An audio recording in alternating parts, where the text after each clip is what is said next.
I've never like fully dove into outside of like Rocket League YouTube.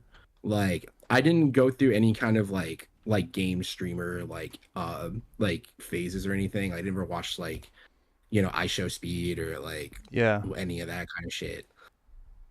Yeah, I never watched You know, him I either. I know him from like the clips of him, you know? Yeah. And it says a lot if like you make content but you're more known for the drama that you're in than the content that you make. Mm-hmm.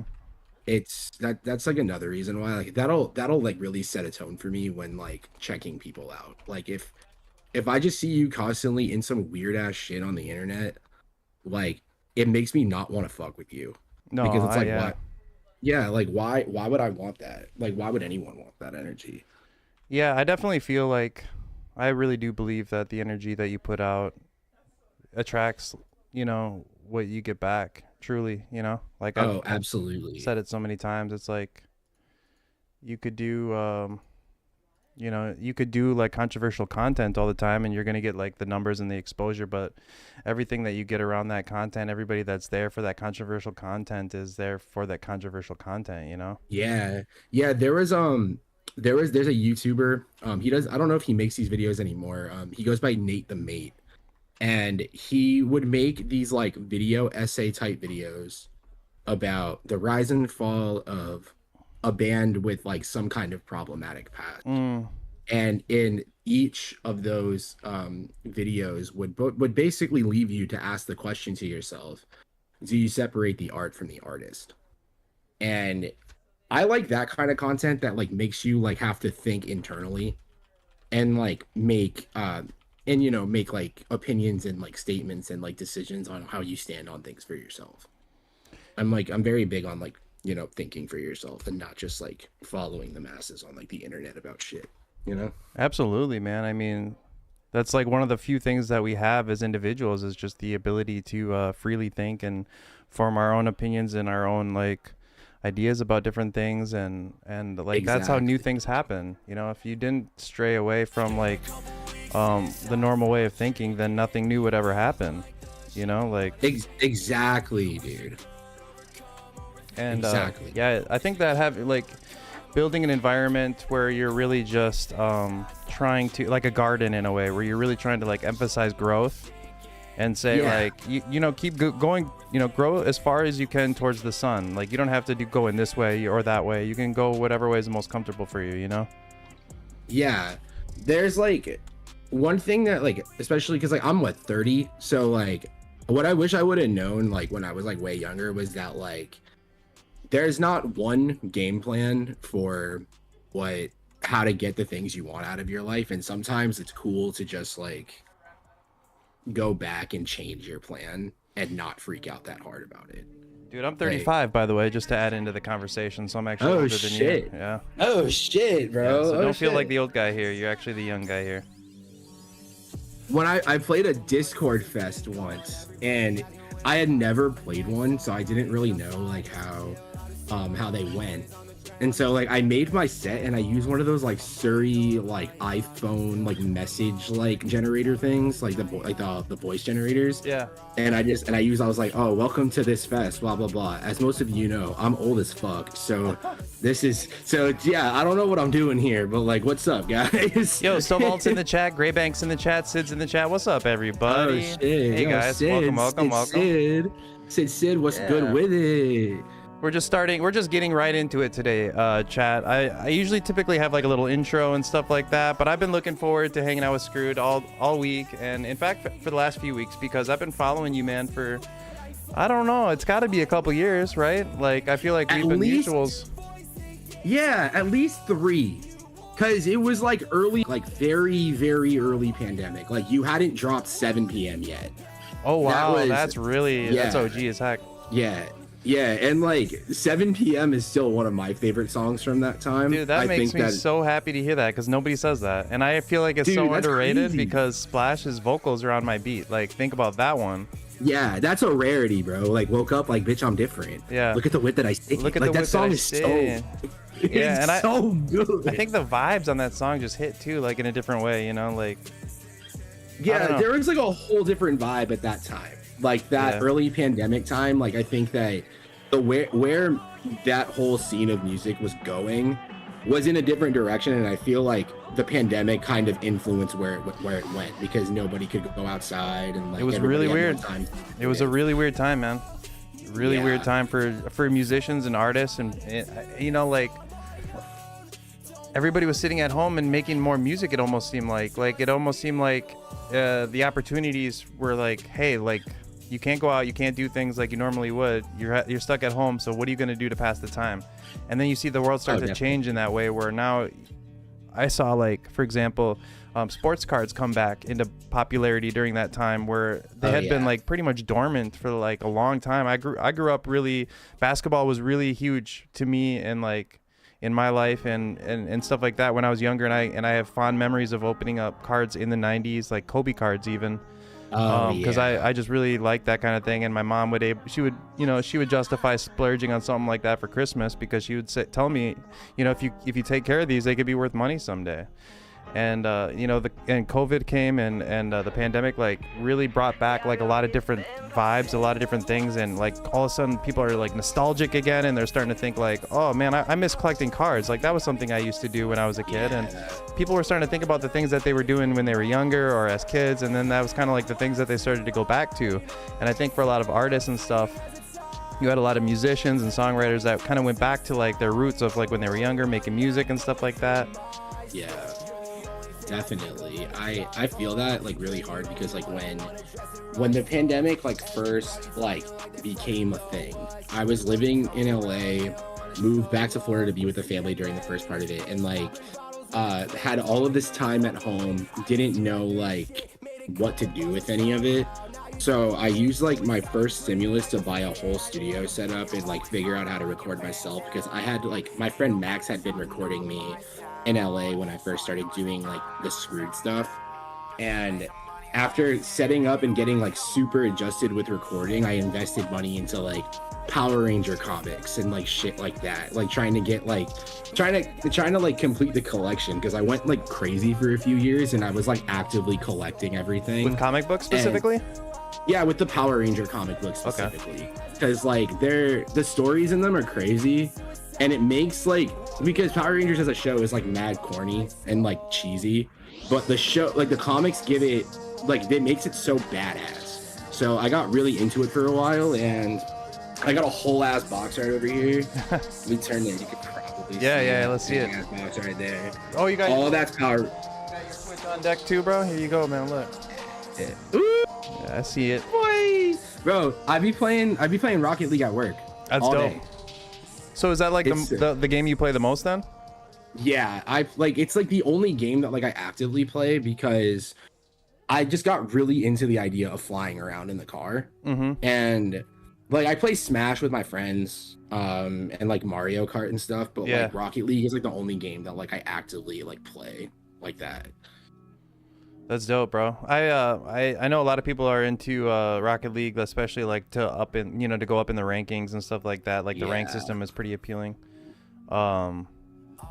They just kind of implemented something to that effect into Fortnite, because Epic Games owns both games. You know, they own Rocket League and Fortnite, and they're trying to make Fortnite a little bit more interesting in that way with the rank system. So I think they took ideas from Rocket League and are starting to bring them over to Fortnite. And that's the game I usually stream. I've been streaming that on Kick lately.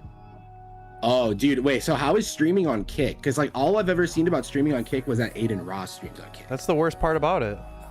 That's literally the biggest knock on it. Everything else is good. For example, like the organic reach and the growth is so insane. Like I'll literally stream for like 4 or 5 hours and have 4 or 5 random people follow me, and not only just follow me, but like actually say something in the chat, so I know that they're not like a bot or something, you know. And I'll just have like a little short conversation with them, where like on Twitch I would never really have that opportunity. You're in a sea of a billion people, or you know what I'm saying. Like a good example of what I'm kind of talking about is my girlfriend was playing this game on my Kick account called Stardew Valley. Have you heard of it? Yeah. And we got raided by this other Stardew Valley streamer simply because she was the only other Stardew Valley streamer on at that time, you know?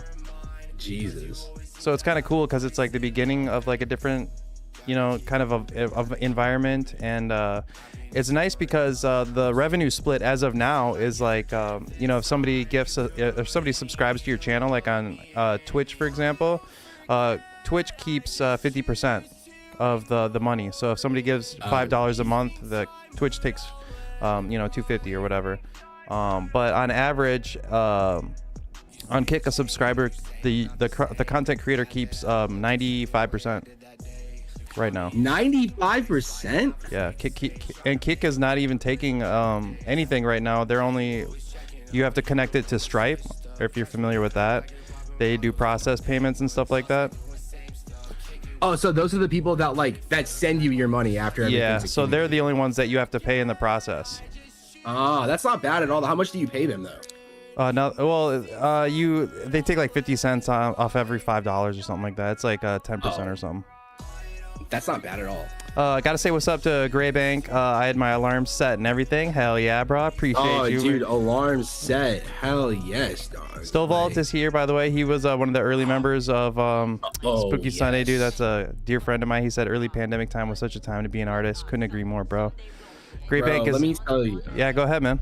Let me tell you, Stillvault. You go first though, because you got people commenting and shit. Like, oh no, I just like to keep I try to keep everybody active in a pretty. I think that cool idea for what I do here is you can join in on the conversation on Discord. You could bring your homies to come talk with us. It's kind of like more of, rather than you just being on the stage and everybody being quiet and listening to what you have to say, but it's more of like let's involve the whole community and like at the same time kind of highlight and show love to one specific artist. You know what I'm saying?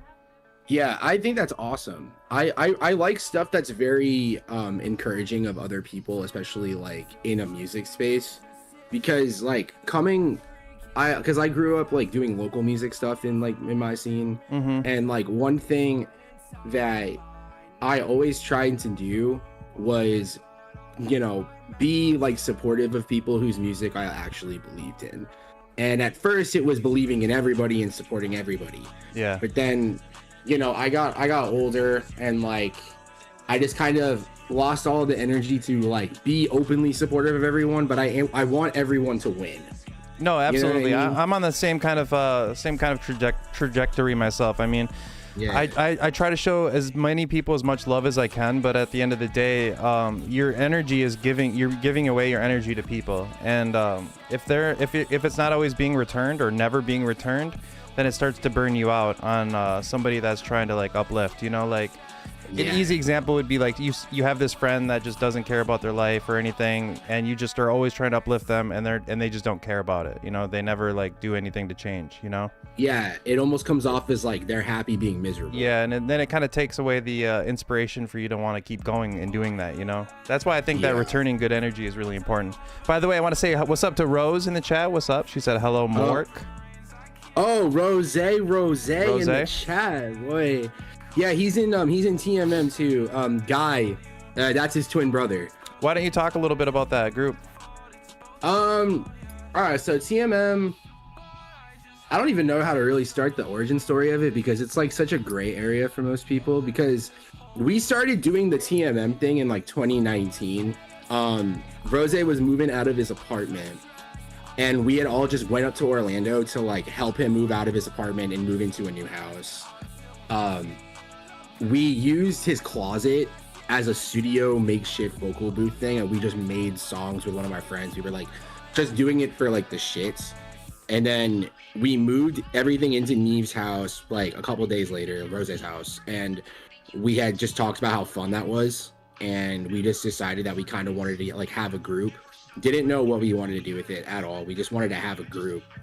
And originally, like, it was not called TMM. I don't remember exactly what it was called originally, but then we just started saying TMM, and we put out a collab album in 2021, and like it was really fun to do that, and like we've booked shows like since we started dropping music.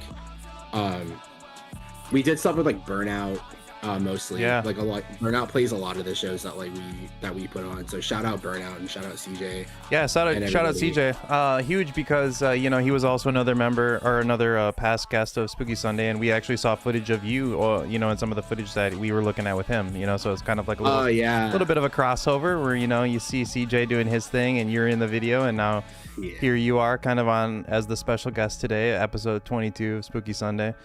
Hell yeah, dude. I really care. I really love our community, man. Like it's meant a lot to me over the past few years, especially, you know, because a lot of people are kind of just dream chasing, and it's kind of like, I feel like it kind of goes with what you're talking about with you know, having a group, and you're like, we don't really have a specific, you know, idea or goal per se, but just to be around other people that are, you know, chasing, you know, and working and like, you know, inspiring, and I think that's just so impactful for people, you know.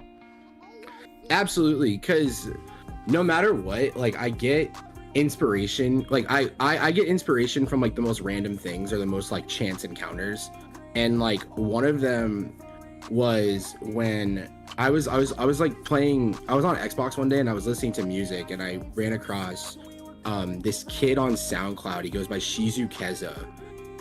Knew nothing about the kid. Like all I heard was this song and he's just like spitting bars like and I'm like, bro, all right, like let's go see what you're on. Like, is this a fluke? This kid, I listened to his entire discography like on SoundCloud in just like one sitting, and I've never felt more inspired by something than that. And like that's somebody you got to pay attention to, bro. Shizukesa, that kid is insanely good. Like, he's awesome. Rose said TMM's goal is world domination. Straight up. What's up, Jordy Hendricks? Appreciate you for pulling up and being here, man, showing love. No, TMM, what I love about TMM is like there's like the Instagram side of TMM, which is like underground music memes, and then there's like Twitter TMM where it's like that, but it's also just really silly tweets that like Rose and Guy will just like, they'll just like throw out there. And like oh my god, our Twitter, I love it. Yeah, Twitter's been going under some pretty massive changes over the last couple of years. It's kind of crazy to see. Yeah, I use Twitter like so much, but I don't at the same time, that I only notice like certain things, and I'll see like news headlines about like something that Elon Musk is doing with Twitter, and I just don't understand it. I feel like that's just me choosing to be like blind, but I should probably not do that. Nah, I don't know. I mean, I haven't been really super impressed with anything that he's done. You know, other than firing like, what was it, 75% of his workforce? I thought that was pretty interesting, because I was like, how do you, just in my mind, I mean, I don't know any of the details or anything, obviously. I'm no genius. But if you have like a website that's running, right? And you fire 75% of the people that were working there, and it either runs the same, if not like better, even, for example, like what were those 75% of people doing at Twitter? Yeah, like what were they getting paid for? It's just really weird to me. Like, I don't know any of the answers to that, but I just think that that's really strange, because he literally did lay off like 75% of the employees, which is absolutely insane. So that was a real thing. I thought that I just like imagined that happened. No, he let a lot of people go. Roshi's in the chat. Welcome, Roshi. Appreciate you. Dude, is the chat lit? I have to go on YouTube and see if the chat's like lit. Yeah, pull up the chat so you can respond as well too. Just pull it up on your phone if you want, or whatever, and just mute the video. Great Bank said, there can I see the, let me see. Is there like a, where's the text chat? Okay, this is, you can tell that I never use Discord. Yeah, you were already a member or no? Yeah, I was already a member, yeah. Yeah. Where's the text thingy, bro? Great Bank said, I'm just chilling on this beautiful spooky Sunday. How about yourself, man? I'm hanging out with our special guest today for episode number 22 of Spooky Sunday, Skrwd. We're listening to his music, by the way, right now in the background. If it's too quiet, you guys tell me to turn it up. I feel like some songs might be a little quieter and some songs might be a little louder, so sometimes I may have to go and switch things up in the background. Stovalt said, we lit. Welcome, bro. Appreciate you for sticking around. Hope you've been well, my guy. If you guys, is the guy. I love him so much, bro. For real. Oh, I can open the chat right here. Oh shit. Oh shit. Now I see there's the text chat from the Spooky Sunday chat. Oh god, what is my computer doing? Okay, there we go. Okay. open up. Appreciate you for hanging out, Sid. We listened to Sid on because I do album listening parties as well. Yeah. And I've hosted a few for Swain. Hey. And she had a feature on one of the songs on there too. So it was cool to hear that because apparently she owes like 40 features to people. So I was like, so she is working. Let's go. Bro, teasing, of course. Shout out Sid. I love Sid. Very, very nice person. I love her to death. Her music is awesome too. Turned out really good. My cousin Pixelated in the chat. What's up, man? Appreciate you for coming and hanging out with us today. I'm hanging out with our special guest, Skrwd. I think last time we really kind of talked about anything, bro, is when you were living in LA. I feel like that was the last time we were kind of communicating. And you know how life is, like everybody's got their own path to follow and stuff like that. And you know, you got your own things to worry about. Everybody does. And I kind of like Spooky Sunday's aspect of just getting together and just being like, yo, man, what's been up? Like, how's it been going? Like, what have you been working on? And ideally, I would love to be able to inspire people to like leave a Spooky Sunday and be like, man, I want to go make more art, you know? Like that was really fun and people were showing some love and support and you know, to have my special guest like walk away feeling like, yo, I just felt a lot of love. That's my goal. So thank you again for being here, man, and for taking time out of your day to be here. You mentioned that you kind of are in your shell a bit on when you were promoting on Instagram. You're like, I'm coming out of my shell. Yeah, just a little bit, because like the last like few months, like I kind of had like a hard life reset where like moved back in with my parents and like I'm kind of just like doing like normal life and trying to like be right in all aspects so that music can flow like a lot more, because like I've made so much recently, but when it comes time to finishing it, I sit at this like brick wall, dude. And a lot of times that just happens. Like whenever that happens, I feel like I have to go through like an intense like gym arc or some kind of like transformation to be able to like fully do it. You know what I mean? Yeah, a couple years ago, I had on my desk, I had a desk and I had wrote with like permanent marker and I wrote overthinking slows you down. And I wrote it on my desk so that whenever like I sat down and I found myself just like not getting something fun or done, I was kind of like realizing like maybe I'm overthinking this a little bit. Maybe it is done. You know, maybe it has been done for a while.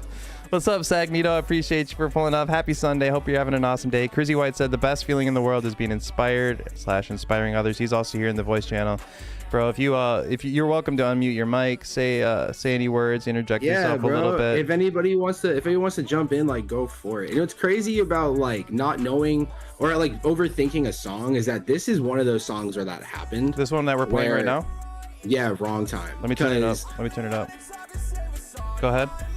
When like when I made it, I made the whole thing in about 45 minutes, and when I like mixed it down, like the original mix of this was just awful. Shout out Patrick Gardner, my old roommate, for completely just making this sound as good as it does, because without him it would have sounded awful. Before I sent it to him, I spent about 2 or 3 months listening to this minute and a half, not even 2 minutes long, trying to figure out what I can do to make it like better. Yeah. And then I don't know, it just hit me one day that like it's a short and straight to the point song. Yeah. And sometimes you only need a minute and a half to say what the fuck you want to say. Sometimes you only need that. You know, a lot of songs, I was just telling my buddy here, he's working on a new song that he just came over before we started the stream, and he's showing me like what it's working on, and I'm like, dude, he had this pre-chorus written, and I'm like, just cut that out of the whole beat, man. Take the whole pre-chorus out. You know? Like, yes. Yeah, exactly, bro. Some people's songwriting like issues will be good if they just cut things out. Yeah, just cut it out. A lot of times if something isn't fitting the way you want it to, just get it out of there, you know?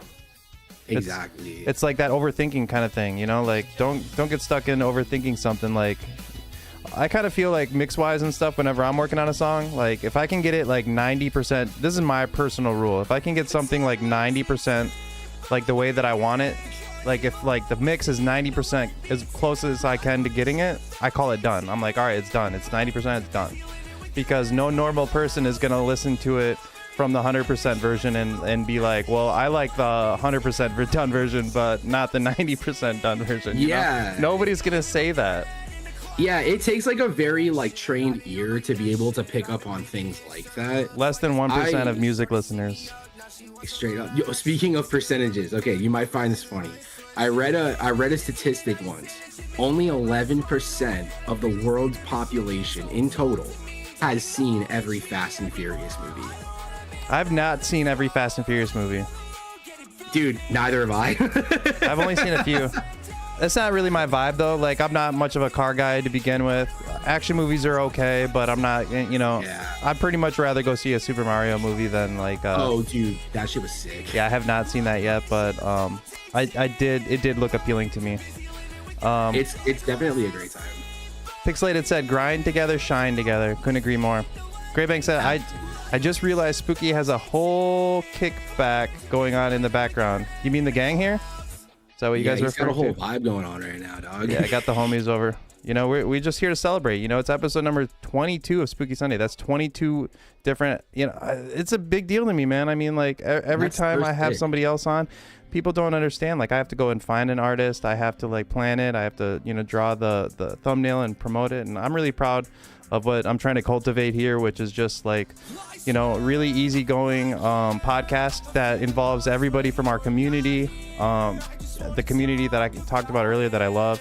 And hopefully putting people onto like different artists that they haven't heard of before, you know, like I would love for you to just have like, you know, a crazy year where you just like go absolutely nuts. And I'm like, yo, like you got to go check this Spooky Sunday that I had with Skrwd before all of this even happened, you know, and then I kind of have like a little bragging rights a little bit, you know what I'm saying? Like, dude, that I like being really like this. I really like this just because like it's more of like a personal experience and it's just hanging out. And that's what I value the most about people is being able to just sit and hang out and talk to people.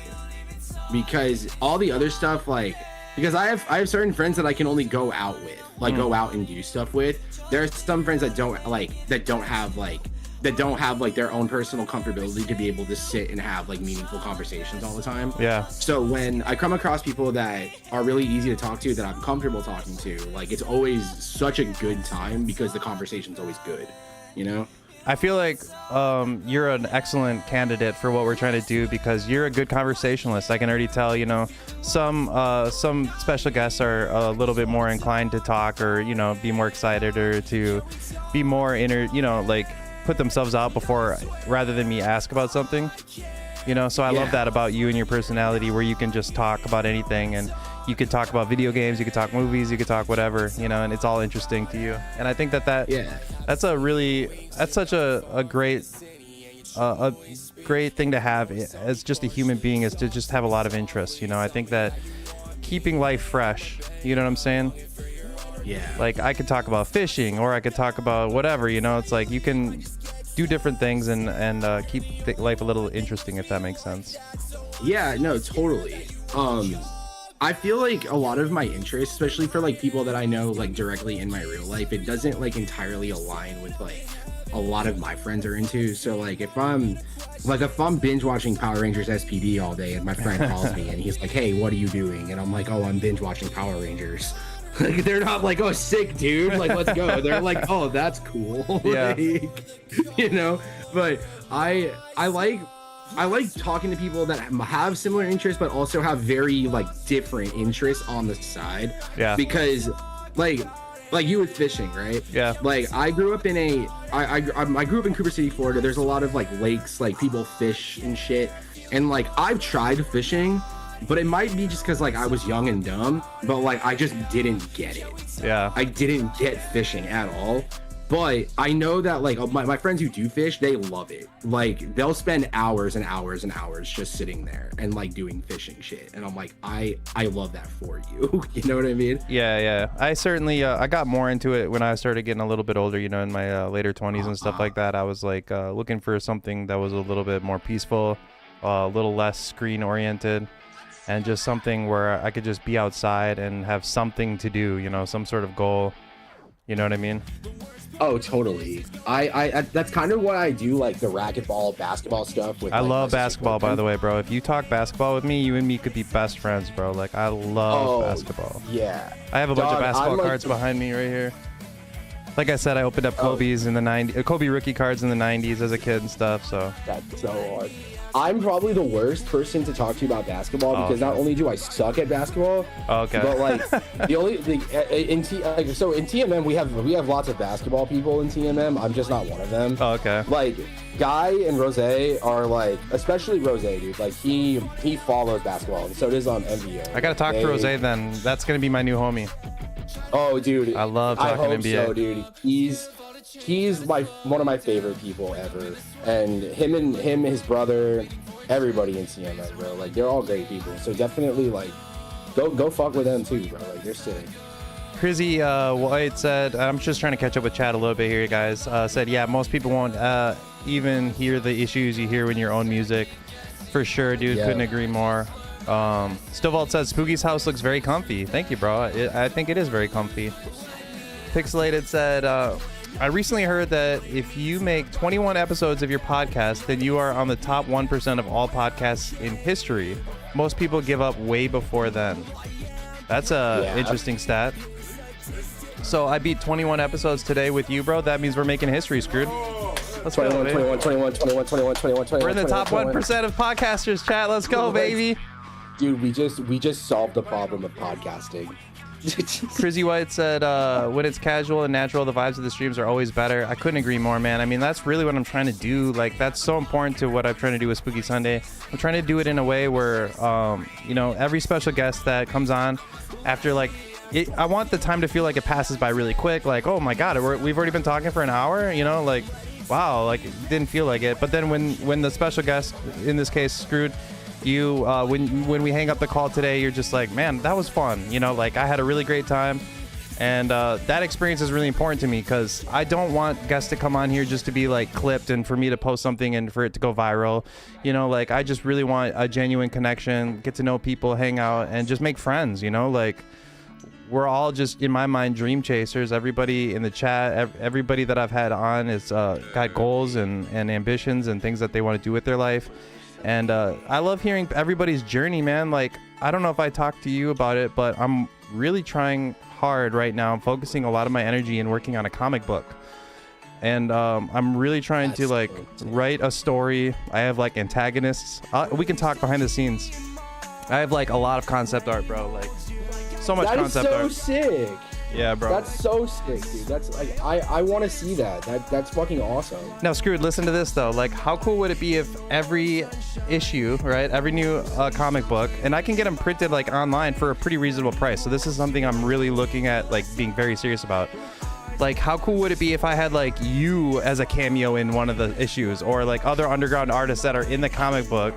He's so sick. Where it's like, yo, dude, like, the Stovalt is in that issue just randomly, like he's like working like as a janitor or something, just First random stuff. Of Stovalt. Yeah, you know what I'm saying? Just like cameos though.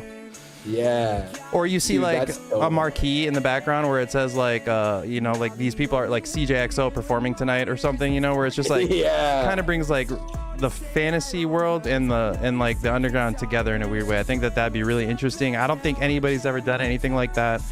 And I think it would be really cool. And just speaking of, you were talking about comics and stuff like that, I think you would kind of appreciate something like that. No, that's so badass, dude. Like, I think that's like a really sick idea, because it kind of reminds me of like in the 80s and the 90s when like punk and hardcore was like in its own version of like, I guess, the infancy of it for the time, because it was still like a pretty underground thing, right? So like back then they would have record labels and just people making these DIY magazines to pass out and give literature on whatever topic it is that they want to talk about, whether it's hardcore or veganism or feminism or whatever. Right. And it's like the comic book idea is that concept, but in a much cooler like way. It's way more interactive. And I really like things like, especially when it comes to promoting people, that are very interactive. Yes, bro. That's what I'm saying. Like, I want to do things just differently and be able to help people in different ways, Another idea that I had, because I was starting to kind of think about writing like a kind of like a self-help type book of some kind, and the focus of that would be like focusing more on gratitude. And I was thinking, how cool would it be to have this dark Spooky Gang comic book where it's very mystery based, it's very weird, supernatural, but then there's also like hints that it might kind of be a little bit of a self-help guide as you're reading it. Like you're learning things or reading things that kind of reaffirm things that you might need to hear in real life. You know what I'm saying? That's some like Ned's Declassified like school survival guide shit, and I love that. Yeah, so I thought that might be kind of cool too. I'm not gonna say I'm the first person to do something like that, but I just like the idea of trying to spread like a positive message. Catch up with the chat, by the way. Lil Bouge said Skrwd. Stovall said Bouge. Lil Bouge said Stovall. Crazy White said fishing sucks. The other day my sister caught 11 fish and I only caught 2. Well, you caught 2, man. I mean, it's better than getting skunked, is what we call it in Minnesota, is when you don't catch anything. You know, that's the worst. Yeah, you just, I don't care what it is. If I catch anything, I'm happy, you know. Sid says Big W. Stovall asks Skrwd how he got his name. I already know the answer to this. Go ahead. Oh, okay. So I went by a whole different name. 2018, I put out songs, and the name's cringy. We're not gonna repeat it here, but I chose Skrwd because when I wanted to do the name change, I had the idea of doing the pop punk trap thing, kind of like what you're hearing right now. Yeah. And I was like, all right, it has to be like the least serious name ever, so that people know that this is 100% like for fun.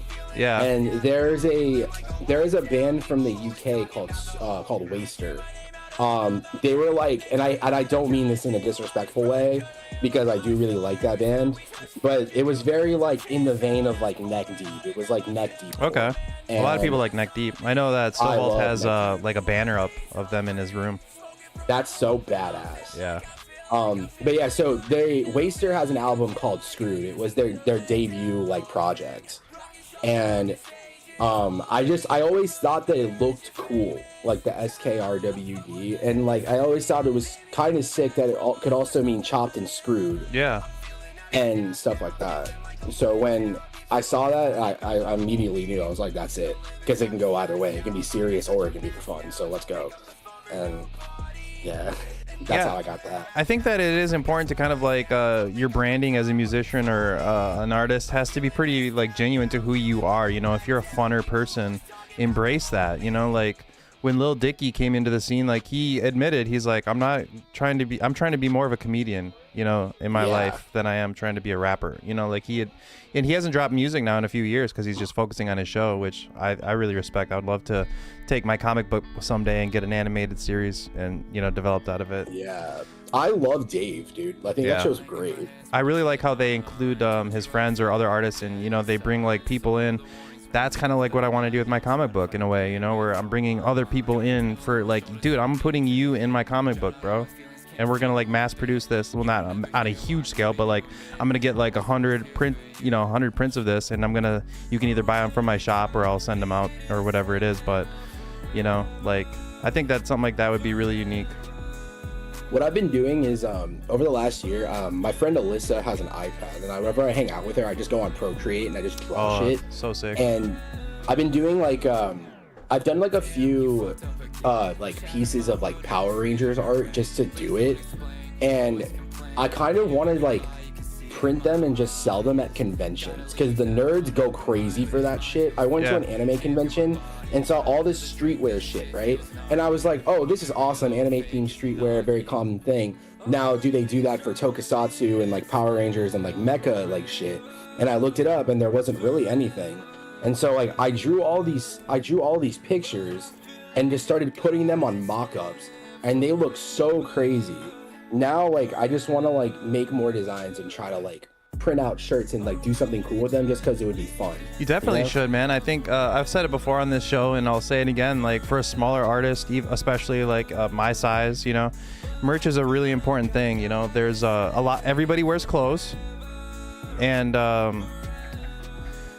everybody is a potential customer. You know, people like to buy merch. You know, it's an easy sell. It's something that everybody needs. It's something everybody wants. You know. Yeah, and it's like it's not even that hard of a sell if the merch design is really good. Exactly. Put your heart into it. Make something cool, unique to yourself, and it'll sell itself to some extent. But even like touring artists that are, you know, traveling across the country, they're not getting all their money from you know, the venue giving them these checks as they're walking out. A lot of their money, if not almost all of it, if I had to guess, for depending on the artist, between half of the money they make and all of it is going to be relied on their merch sales.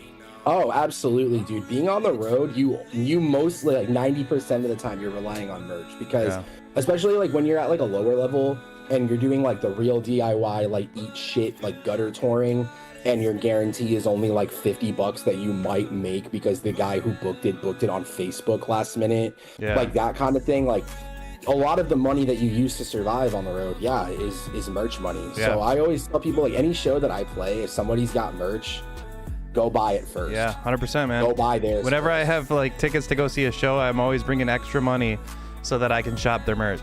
Like, I always plan on it. Like, I got to bring an extra whatever dollars so I can buy a couple t-shirts or a t-shirt and a hoodie or something. Because a lot of times, like tour merch especially, it's something that you can't just get anywhere. You know, it has like the tour dates and stuff on the back, and it's like, that's kind of dope, you know? It's kind of special, and I'm a fan of like the limited stuff, you know? Yeah, same. I'm a very big fan of like limited merch, just because, like, one, if you're ever in a pinch and you want to resell it, then you're gonna make a bag. But like also because it's more special because it's part of the rarity. I had there was a band called Fireworks that I used to really like, and they made these I just realized this voice message is playing at the end of the song. I forgot about Trip you out a little bit? No, it's a little bit. There's a little bit. Wait, before we continue the songs, I must say. Wait, pause it real quick. Just the music. I want to give pause the music real quick. Okay, I just want to give a quick shout out. Yeah, so we've listened to quite a few songs in here already, guys. And you know, I haven't said much about them because we've been having great conversations. Shout out Spooky Gang. Yeah. I want to give like a huge shout out to everybody who had a part in production or writing or mixing and mastering, or even just lending an ear to any of the songs that you've heard. Shout out Irby, Joelst, Skelly, CG, MVO. Fuck, dude, there's so many people, you know, that like and also like shout out Yago, Young Kel, 30, like so many people. Landis. Yes, this Landis is the guy. Shout out everybody, because like I would not be doing any of this if it weren't for like me meeting those people at that time and like making those songs. I love Young Kel. I wanted to talk about that when the song played. He's one of my favorites, bro. Yes. Young Kel, I remember finding Young Kel on a Young Van stream. Oh wow. And it was that song, 'Cause I've been on my own. Yeah. And I don't want to, dude, I fucking love that song. That song still holds up, and he's a very, very talented person. No doubt, man. I have so much love and respect for Young Kel. He's grinding too, bro. Speaking of Young Kel, that's another special guest that I've had here. He is just truly just an amazing human being. Like he's done so much for me. Even him and I together booked a show in Colorado. We called it Spooky Fest. It was the first of hopefully more to come. But him and I together, you know, I'm in Minnesota, and I'm like, I'm going to drive down to Colorado. I'm going to bring merch. We're going to do a pop-up. I'm going to help promote it. We're going to get artists from all over the country to come and perform in Colorado for a free show. Like, nobody's making money. I'm not, you know, unless you're selling merch or whatever, but like nobody's getting paid to perform, you know? Yeah. That's the shit that I like. Yeah, I love operating in those kind of ways. Like my favorite shows were always like random, like free ones. Like there was this one time, Newfound Glory played our local venue in Pembroke Pines before it closed down. It was 2014, so about 9 years ago. And I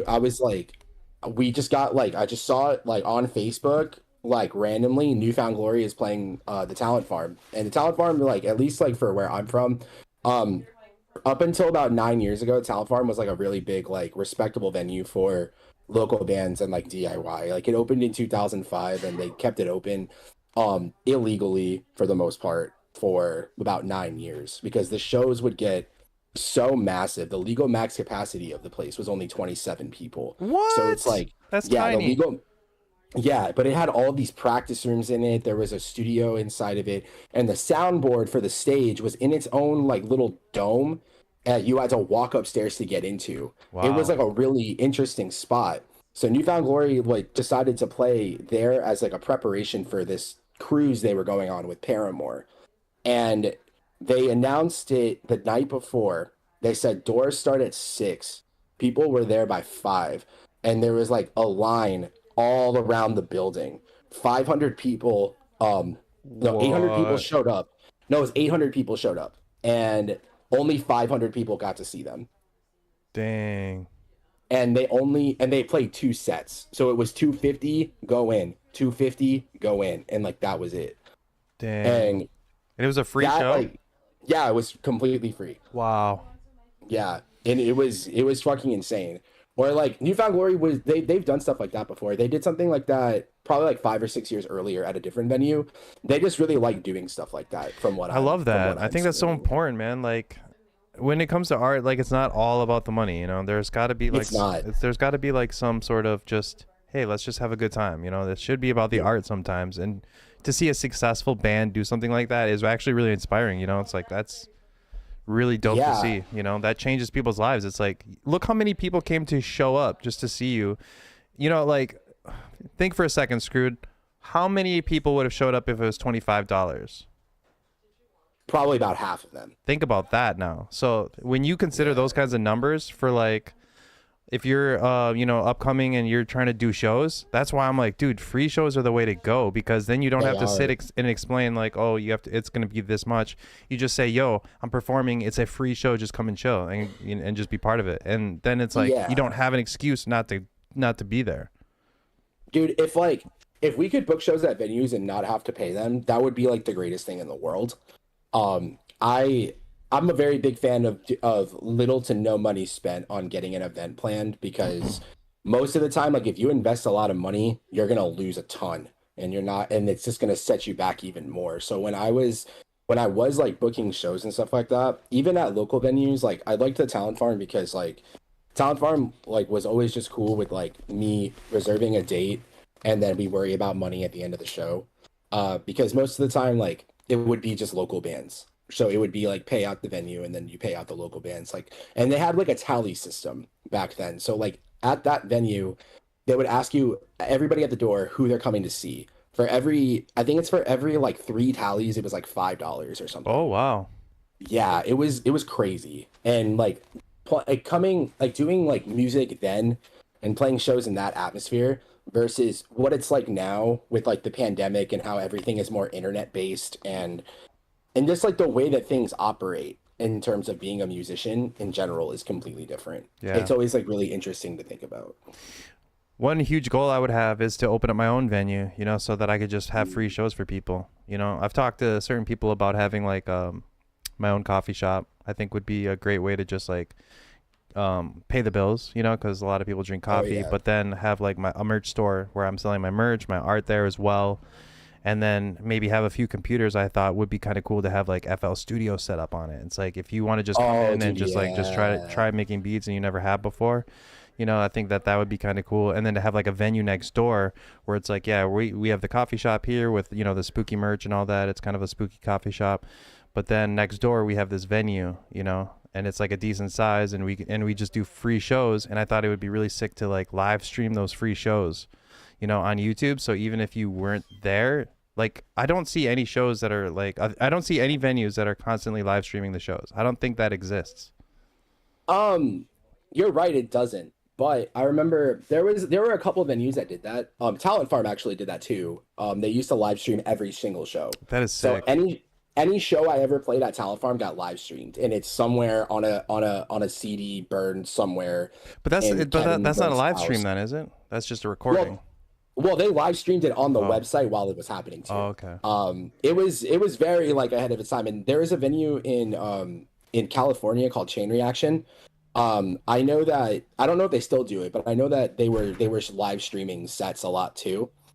But the idea of having like a venue that's based around like another business is always really sick to me because then you're opening up possibilities to get more people into it in a different way. There Yeah. was a spot that so my friend Josh, he used to play in this band called In Spite out in LA, and they played a show at this place called Bridgetown DIY.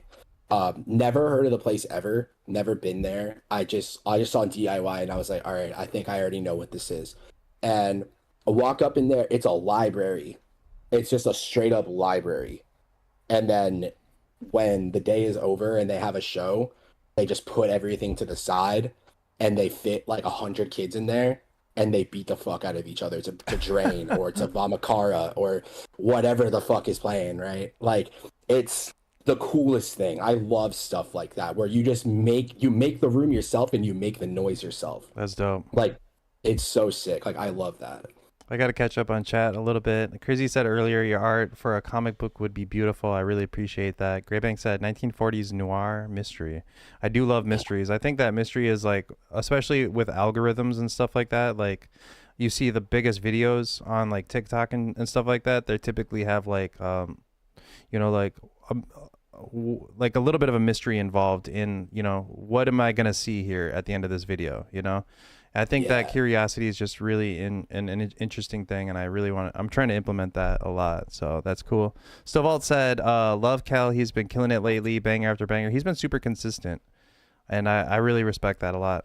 Crazy said, the Timeless show was in Kentucky and only had like 15 people, and to be honest, it was a better show than a huge one I went to by NF. It felt close and homey, very special vibe. I think that's huge, man. That's another thing. It's like, when it's like kind of what we're just doing, it's about the vibes, bro. It's not about the numbers. Exactly. It's about the vibes, not the numbers, bro. The numbers don't matter. And I've been streaming now for a while. You know, it's something that I'd really been wanting to do. And somebody said at one point a couple of years ago, they were like, it's not about who comes. It's like through. It's about who stays.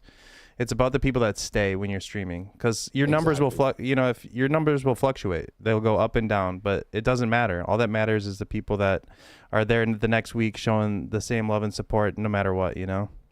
Absolutely. Same thing with music too, because like I'll never act like I get a bunch of streams. I'm not Me either. I'm not a substantial person in this space. I don't wish to be a substantial person in this space. To me, you are in a way. I would thank you. I appreciate that. What I mean is like I don't get like hundreds of thousands of streams a week. I don't make like $7,000 on DistroKid every month. Right. You know? And for me, that's completely fine. Because for me, like all of this is just more so to like have fun and like especially like the older stuff, especially now that we're getting into like the Hostage project and stuff. A lot of the newer stuff, so 2022 to now, has been during like such a weird time in my life where I was making songs and I wasn't fully understanding what I was writing these songs about until way later. Like sometimes days, sometimes months. Some of them to this day I don't even really like have a full understanding of. And that's why doing these kinds of things is really important to me, because I think that, you know, as an artist, you do have some kind of responsibility to speak on the things that you say.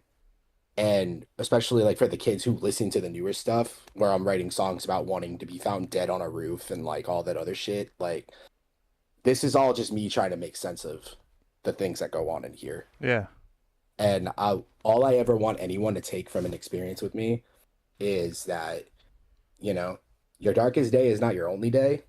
And honestly, like you will get through it. You will. There's no other way. Imagine judging people off their worst day only. Straight up. That'd be horrible. That's some weak shit. That's horrible. Couldn't be. You know, for real. And it happens really too often. Sid said spooky cafe ? I'm definitely trying to do something like that someday. I think that that would go so hard. Because I need a merch. I need, like, here's the thing. I have all my merch. It's back here. It's on the shelves here. I ship it out when I get orders. But it would be nicer to have people come and shop, you know, like at a store. And coffee is like something that a lot of people can get behind, you know. And I think that like having that as like the bill payer would be nice. And then while they're chilling, drinking the best coffee of their life, they're just looking at like the merch store. It's a streetwear brand, you know. That's such a sick idea. And the thing is, like, most people, like, whenever they like have like these crazy ideas like that, I'll be like supportive of it and be like, yeah, you can do that. And I do believe that. But with you telling me that, I actually believe it, because the entire time that we have followed each other, that I have known you, I've always just seen you grind and just do your own shit, to the point where I was talking to my my sister's boyfriend yesterday about Lil Aaron and how like I can't really classify him as anything because like he does so much. Mm-hmm. And like I look at you in the way that I look at like a figure like Lil Aaron because you do so much. You don't have your hand in like one pot. And that's what I really like is that you don't have your hand in one pot and you're good at everything that you do. Thank you, man. That's very kind of you, and it means a lot to hear that, bro. Dude, of That's course, man. I Of really course. I really do always have like this feeling of like time running out in my life, and it makes me feel kind of anxious in a way where if I'm not doing something important, then I feel like I'm wasting my time here, because it's so limited. Speaking of things that are limited, my limited merch and things that we love that are limited, time is the most limited and valuable thing that we Yeah. have. And I almost have like a borderline obsession with like if I'm not doing anything, then I'm like I'm running out of time. I'm wasting my time here. Oh, definitely. I struggle with that, especially with making music, where like if I'll go like 2 or 3 days without like having an idea or writing something down or anything, my brain will automatically go, "Hey, idiot, you don't have that much time. What are you Yeah. doing?"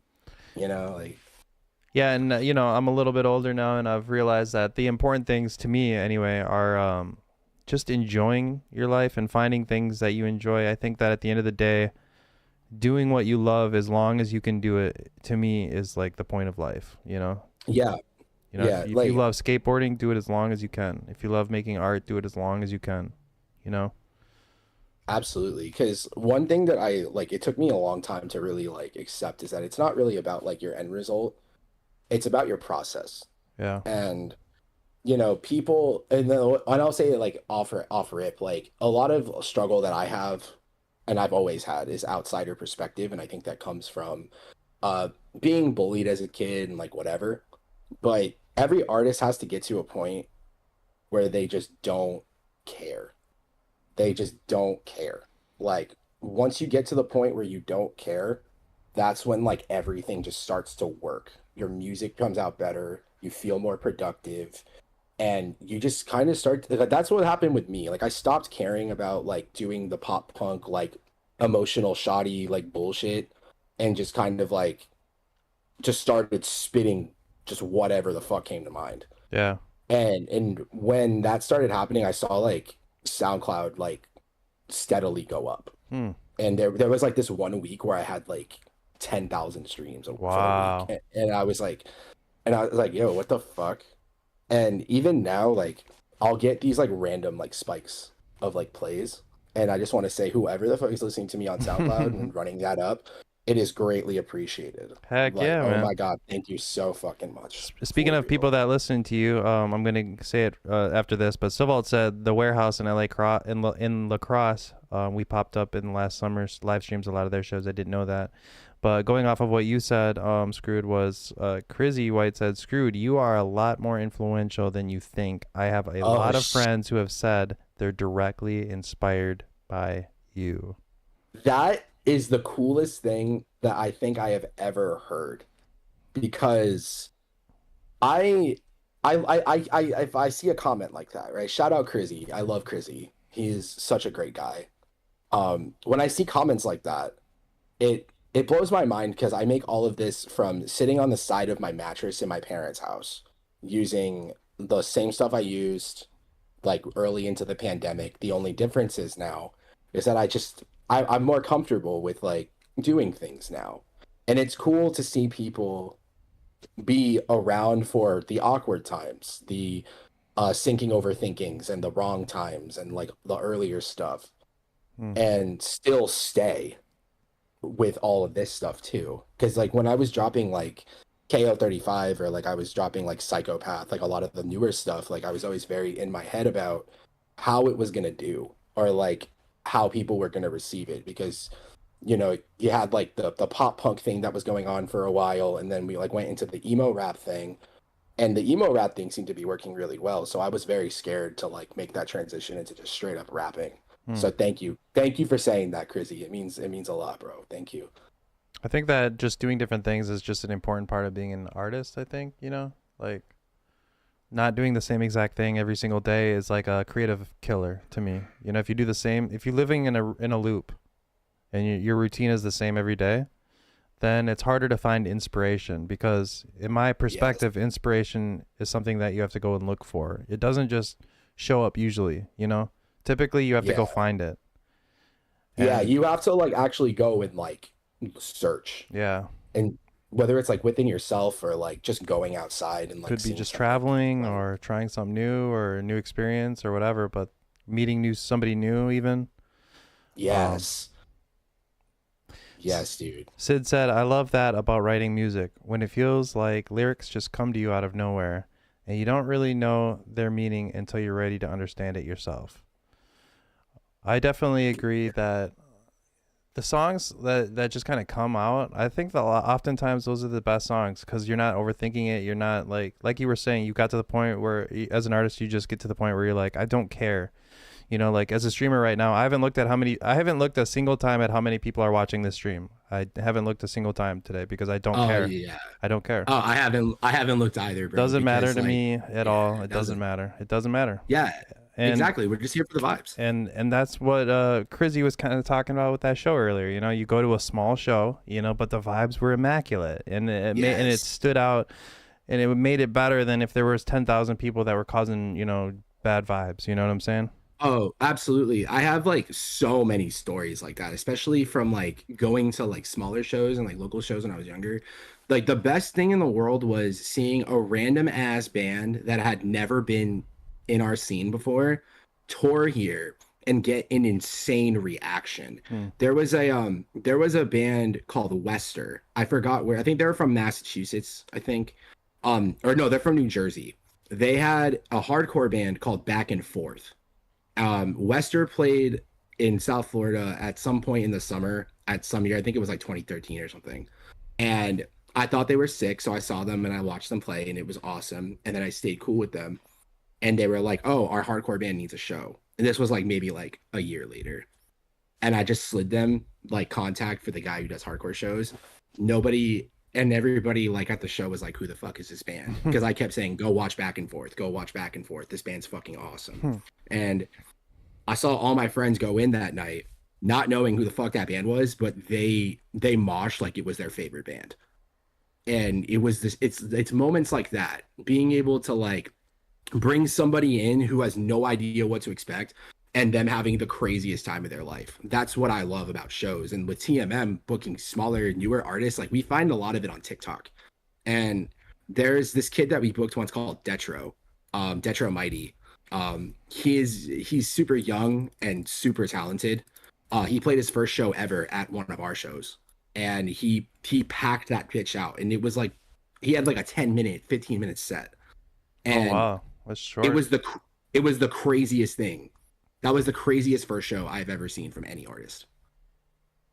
And those are the kind of moments that I live for. It's like those like small time, like one chance only kind of things.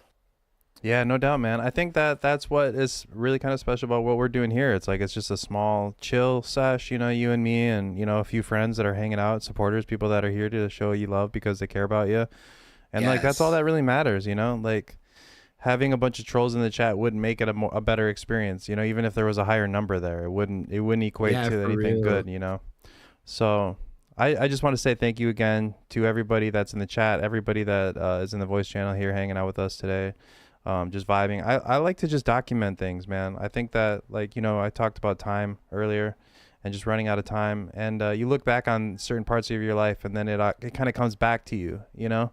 Yeah. Like you'll see an old clip from like 6 years ago and you're like, oh, I remember that day. And you hadn't thought about it since then or something, you know? And Yes. I Yes. think it's really important to kind of capture like the moments that we're in right now, so that we have something to look back on and reflect to later on, and you could say, oh, that's where I was at that time, and it kind of brings you back, you know. So, just from a standpoint of documentation, that's what one really important aspect about Spooky Sunday is to me, is just getting a different artist, somebody new every time, keeping it fresh, and hearing their story, hearing their journey, where they're at right now, and then maybe someday perhaps comparing it in 5 or 10 years, you know, and looking Yeah. at the growth and seeing what happened, you know. Yeah. What I think about that stuff too with like the Screwed stuff specifically, because I look at 2021 time where like I was living in LA, and there was like, living in LA, it's a lot of chance encounters, and like you run into people and you randomly meet people. And that's like when I was living in LA, I randomly met Skelly. And uh I kind of think about how like the trajectory of everything kind of changed after that time. And it had nothing to do with meeting him, but like everything that came after. So like first Pateki uploads, SoundCloud editorial placements, and just generally like having a much like better time in my life and collabing with people and meeting new people. I really started to see like what like the capabilities of what this community that we've all kind of cultivated can be. Mm-hmm. And like seeing where we are now, with like the quality of the music and the style of it, the live shows have gotten crazier. Yeah. Like in this scene, like I remember playing Screw You Nick booked a show at the end of July 2021 that I played, and it was like one of those like 15 artists like stack shows. It was like uh me, Skelly, Hamilton, Yard Sale, like 30 spooky bands. Like, so that was like a classic ass show. Crazy lineup. And yeah, dude, I'm that was a great night. My sister came out for that show too. She flew all the way out from Florida for Dang. that, and like most of TMM pulled out too. So like that was really sick. Shout out TMM. I miss my friends. Splash Gang's in the chat said, well, what the F is up? What's up, man? Hope you're having a good day. Splash Gang. Oh, I just realized that we paused the music. So we Yeah, you never told me to turn it back on. What song My did you bad, want? my bad. What song did you want to continue with then? I didn't. Okay, so the next song is Sometimes, but the music video is up in the YouTube playlist if you want to play that one. So before we watch the video, this video is no longer existent. It's not on the internet. Wait, so it's not on this channel there? You know, it's on the playlist. If you go all the way up, you should see Skrwd Sometimes. One unavailable video is hidden. All right, hold on. I got this. It's all good, man. I got you. Give me 1 sec. But yeah, while we find that, the Sometimes video is no longer on YouTube. There's some like personal shit that happened with like people in the video that I just didn't want it up anymore. Yeah, but understandable. for the sake of, you know, the stream, and I know that there were people that were kind of sad that it was gone. I would love to watch it. Let me just go here. Save that. I think. Where's the Stovall said, so real, the 9 to 5 kills creativity. I think that's part of the game that we have to play in life, is trying to find some sort of freedom with time and slowly make that transition of working one job to the other. I've seen a few people do it in my life. It's definitely something that's possible. I watched Splash Gang do it with my own eyes. Him and I used to deliver pizzas together, and he is full-time producing, and he's been doing that for a couple of years now. Dude's hecka inspiring. So don't give up on that, Stovall. I mean, it feels very difficult, but if you keep going, you will get there. I believe that. If you care enough, you will definitely get there. Oh, absolutely, dude. Also, I sent you the video on Twitter again because I was able to get like the link for it. But no, bro, I work a 40-hour job every single week. I work in an office, and I struggle to find time to like make music and be creative. So like I totally understand that. Yeah. But you know, it gets to a point where you have to kind of look at yourself in the mirror and be like, all right, like enough is enough. And that's kind of where I got. I worked for 2 straight months and didn't make music, and I finally got to like a breaking point and just said, fuck it, now I have to make it, because it's either that or I go nuts, you know? Yeah, I think that it's just an important thing I mean, think about this, right? Skrwd, this might seem so silly and so basic, but what is an artist that doesn't make art? What is an artist that doesn't make art? An ist. You're nothing. Exactly. So I feel like if you have a calling, in a way, like you have to fulfill that prophecy of whatever it is. You know, if like I love to draw. You know, it's something that's important to me, as you know, and I've implemented it into a lot of different aspects of what we do around here. The cover art of today's thumbnail was just hand drawn by me, and you know, all my merch is hand drawn, and it's definitely something that helps my mind every single day when I draw. You know, it helps me get out of anxieties and difficult times, and it puts me into another place, you know. And I think that it's been the same for me with music and making beats and just creating. And it's so easy to get kind of stuck in the life of just going to work and repeating the routine. Yeah. It's like a trap almost. It's like a basic trap that everybody falls in, you know. It's like a very common. Dude. It's like a common trap card, you know. Yeah, and it's like the goal of the game is to break out of that, you know. Even if you're not seeing like a bunch of money coming in from your art, just by creating it, you're on the right path, doing the right thing. You know, you're an artist, you need to create art. You know, it's who you are. And I think a lot of people just kind of forget that sometimes, and they're just like, oh, I don't have time for my art, when it's literally the most important thing, you know? Yeah. You have to like, there's always a point where like you come with yourself and you're like, and you're trying to figure out that balance. And recently I've been trying to get like back into being balanced. Like I haven't made any new music. I think that I recorded today to finish a song for this stream. Let's go. So wait, there's a new song today then? Yeah, it's at the bottom of the playlist. All right, cool. If you are you cool with me just continuing on the playlist for now, or did you want to try to get the? I'm not tripping, bro. Yeah, like I sent you the music video, but I don't care. Like it's not a big deal. We don't got to my DM. Yeah. Oh, let me pull it up then. I don't mind one bit. This looks right. I just have. Oh, hold on. Can you see it on your end? Yeah. Okay. So make sure the volume's up. Arcadio, welcome to the chat, my friend. Hope you're having a great day. Arcadio said, gotta keep moving forward. Roshi said, what's going on, everybody? What a beautiful day in Minnesota. Splash said, what's good, Arrowhead? Bro is vibing.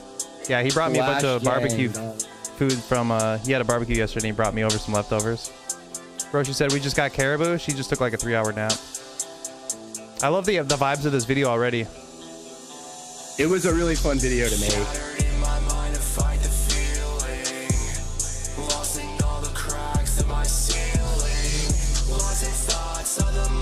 I want to say thank you again to everybody in the chat, everybody that's chilling with me and Skrwd today. We're both hecka grateful for you guys. Hell yeah. It means the world to have anybody here that is interested in art, in music, in growing, in journeys in life.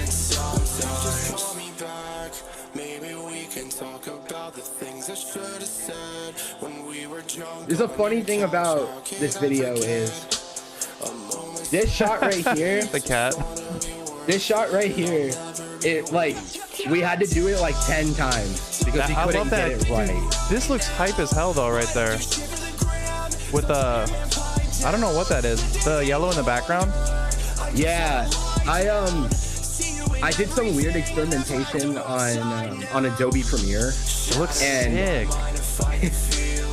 Thank you, bro. Yeah, it's got energy to it, you know.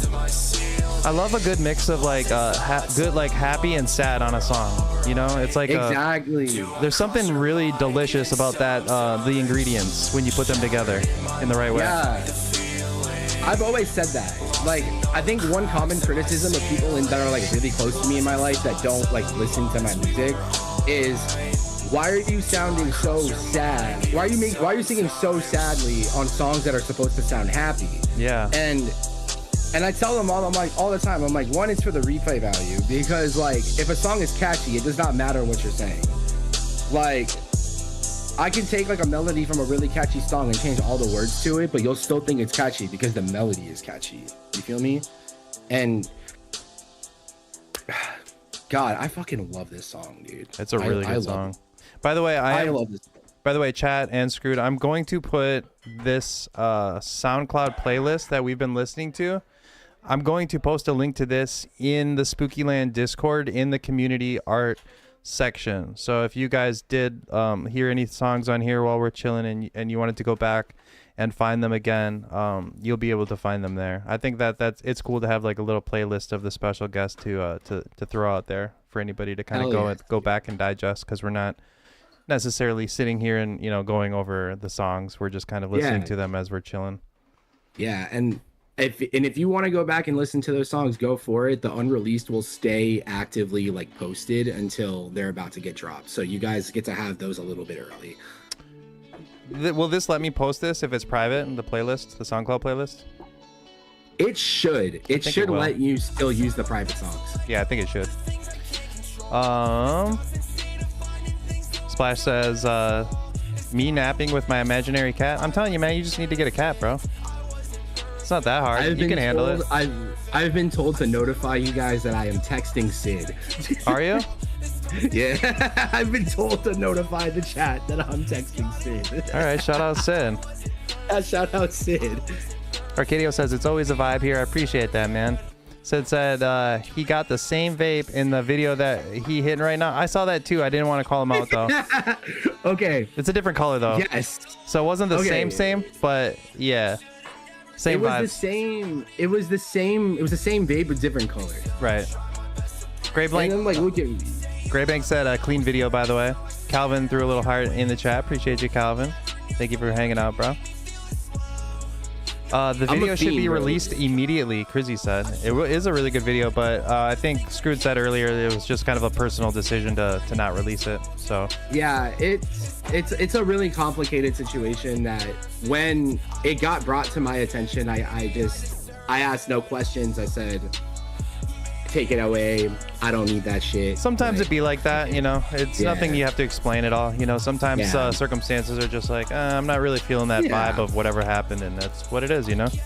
Yeah, it is what it is. But it is fire. The song is great. That's what really matters. Yeah, exactly. And like, it was really fun to make. So that's all that matters to me, you know. Are you trying to make more music videos and stuff like that this year? Oh yeah, definitely. What's funny is my mom, she works for a cruise line, and so every employee gets like dibs on the lost and found stuff. And so one day she just randomly came home with this big ass bag just full of stuff and just puts it on my bed and was like, this is all from the ship. Like, take a look at it, see what you want. There was like a MIDI keyboard, these headphones. No. And they were brand new. They were still in the box. No, bro. A producer came through to like cook up on the cruise, and he left his stuff there, dude. Yeah, dude. Whoever he was, I came up and I'm sorry, but thank you for fucking. Thank you for your donation, bro. Yeah, Fighters, dude. keepers, And losers, weepers, bro. Yeah, and like the Sony Handycam I got with it, I've been making videos with it, but I think when it comes to music videos, like I'm the kind of person that like, I want like crazy shit in my music videos. So like I want to like link up with people who are really good with video so I can like get my footing with it and make the content that I think that especially the new songs deserve, because the direction that like I'm going in with a lot of the new stuff is very like, I'll call it Toonami rap.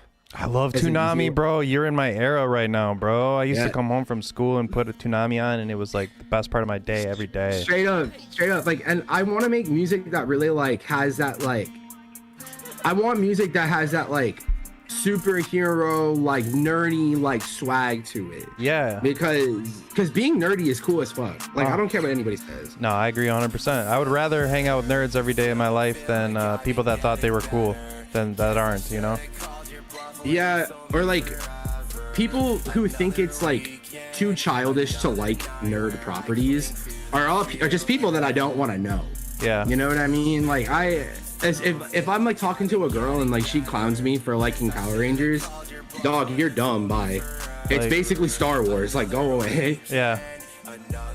And I want to just generate that kind of energy with my music at all times. I love that. Like, I think that's a really unique perspective. It's a different take, you know? I think that's something that people don't really think of when they think about music, and that type of energy, that's untapped, bro. That's Thank you. That's what I talk about in the past is like leaning into the things that make you weird, you know? Leaning into the things that make you different. Those are the things that set you apart the most from everybody. Those are the things that make you special. And when you emphasize that and you're putting like your heart into that, that's when I think that you're going to see more success in what you're doing than anything else, because it's the most genuine version of you, you know? Yeah, exactly. Now I'm way more comfortable with just being myself in the songs. I remember even when I was like making Hostage, I always had this like voice in the back of my head that was always telling me like, this is a little bit too much. People are not going to ride with this. They're not going to resonate with that. And I'm happy that I'm at a point now where like I can look at something that I write and not just hate it automatically. That's like, it's so wild to come back and listen to these songs too, because this song is like a part 2 to a song that I dropped before I was called Skrwd. And it was really important that I put MVO on the song because like that's my best friend, and because, you know, when I made that original song, like he had such an influence on that, because I was only listening to MVO when I made those first songs. Like he had dropped like his summer album and it was on repeat for like 6 months, just I love all discovering day. music like that where I can't stop listening to it. It's like one of my favorite things. I'm trying to OD on a new drug, you know, when I hear a new artist that I love, I was just like, let me just repeat this like 100 times today, you know, and I'm just like, I love it so much. I'm just like sucking in the vibe to the point where like, you know, a few months later, it's like, I listened to it almost too many times, but I loved every second of it, you know? Oh yeah, that's me with like my gym playlist, where like they're all songs that I love, but they're so worn out because Yeah. I've listened to them so many times. Hundreds of times. Gotta say what's up to Donald, bro. What's up, Donald Slump? Said what's good, gang. Appreciate you for pulling up and showing love, bro. I hope you're having an awesome day. Calvin, Arcadio. Nerd stuff is the best stuff. Absolutely, bro. I grew up loving Star Wars and Dragon Ball Z and Power my Ranger. Slump's always thinking of a good. He's always thinking of the bars, bro. You know, he's got that creative mind. I'm a huge Marvel fan, and I have no shame in that. There's nothing wrong with Marvel. Nothing wrong with Marvel, bro. They've built some really good stuff. I love Marvel. I definitely prefer Marvel over DC. You know what? One of my favorite comics. You probably wouldn't surprise you too much, but especially the adapted animated series that they made in like the 90s is for Spawn. Oh yeah. I love Spawn, bro. I think that is one of the most badass comics ever made. Oh my god, I wanna collect Spawn comics. They're so I've sick, been bro. thinking about it. They're so sick, man. I mean, the story is sick. It's just different. It's unique. It's dark. It's crazy. I don't know. It's its own thing. But when you read the comics, you're like, whoa. You know what I'm saying? Yeah.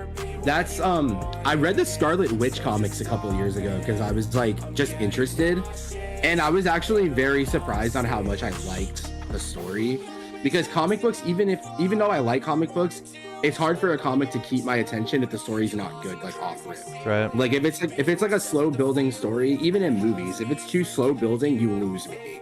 Yeah. I'm just like, I'm taking notes, all right, man. I'm taking notes. I'm you know, because I'm trying to write stories. You know, I want to write this story where you're captivated right away and you're already like immediately invested in what's happening. You know, and from a writer's perspective, that's not easy to do. You know, a lot of people like to take it slow and be like, well, we'll get there. Yeah, what I love is like it can both take really long or it can be really quick. Like even with like the next song on Hostage after this, it's called You Really Didn't Have to Do That.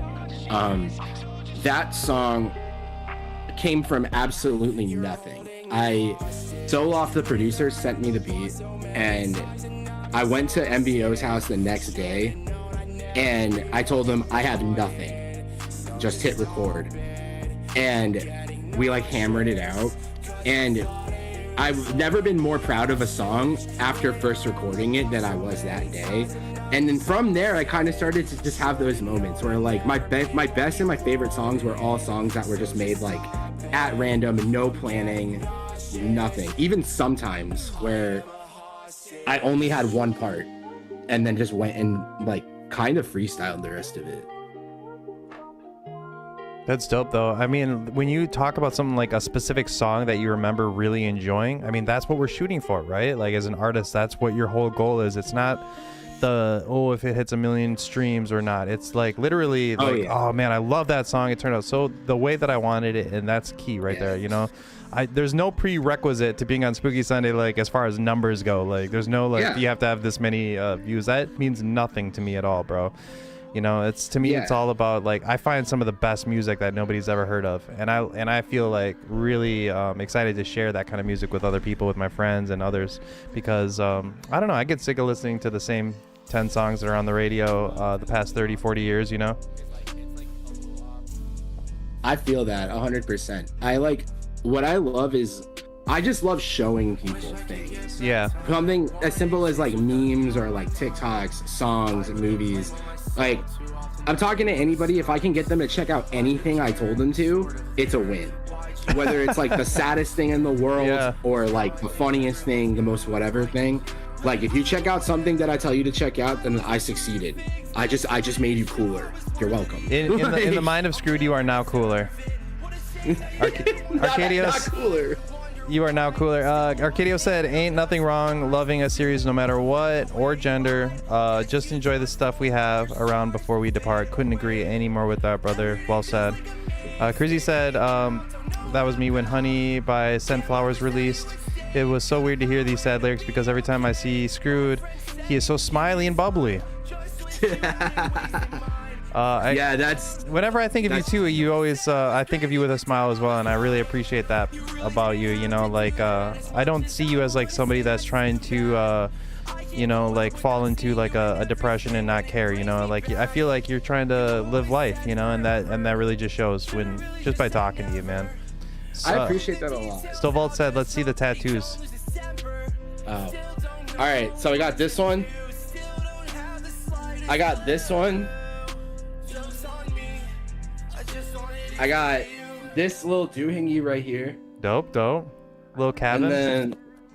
And then I have to literally move my MacBook for this. Wait. Stovalt might owe you a new MacBook. Yeah, they got this one right here. Dang.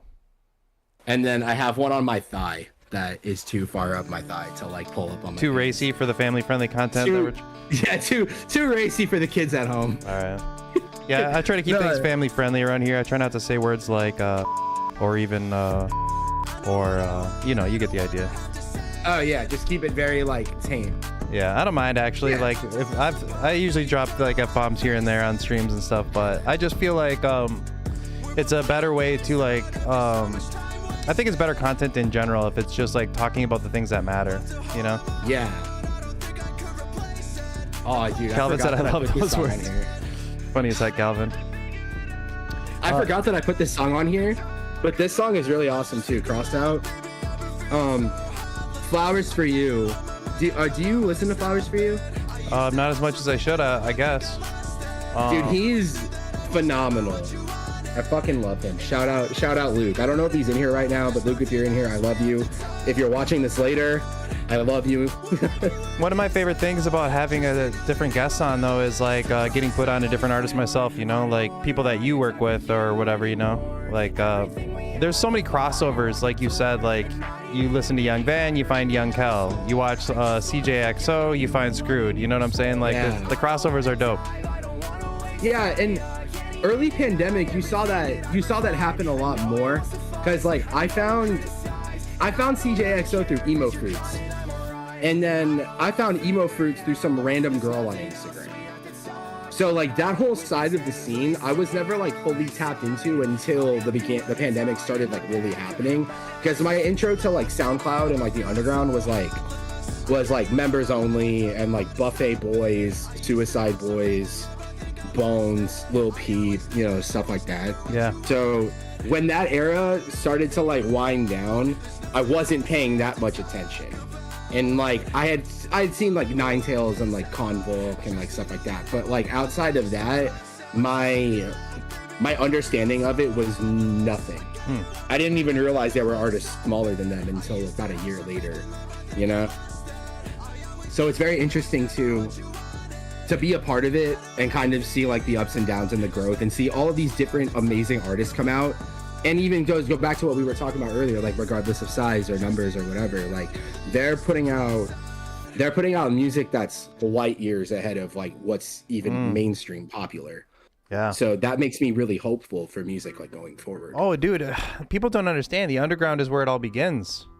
Absolutely. This is the mecca. This is the beginning of, this is the alpha of what ends up on the radio one day. You know, the underground music scene is like literally, we're here before. I remember seeing the first MGK video. My friend showed me him, and dude, it was his biggest video at the time, and I definitely for sure 100% it was like maybe 100,000 views on this YouTube video. You know, it was like hundreds of thousands. You know, it's his biggest video way before he got to where he was then, you know. And I remember seeing him as an underground artist, you know.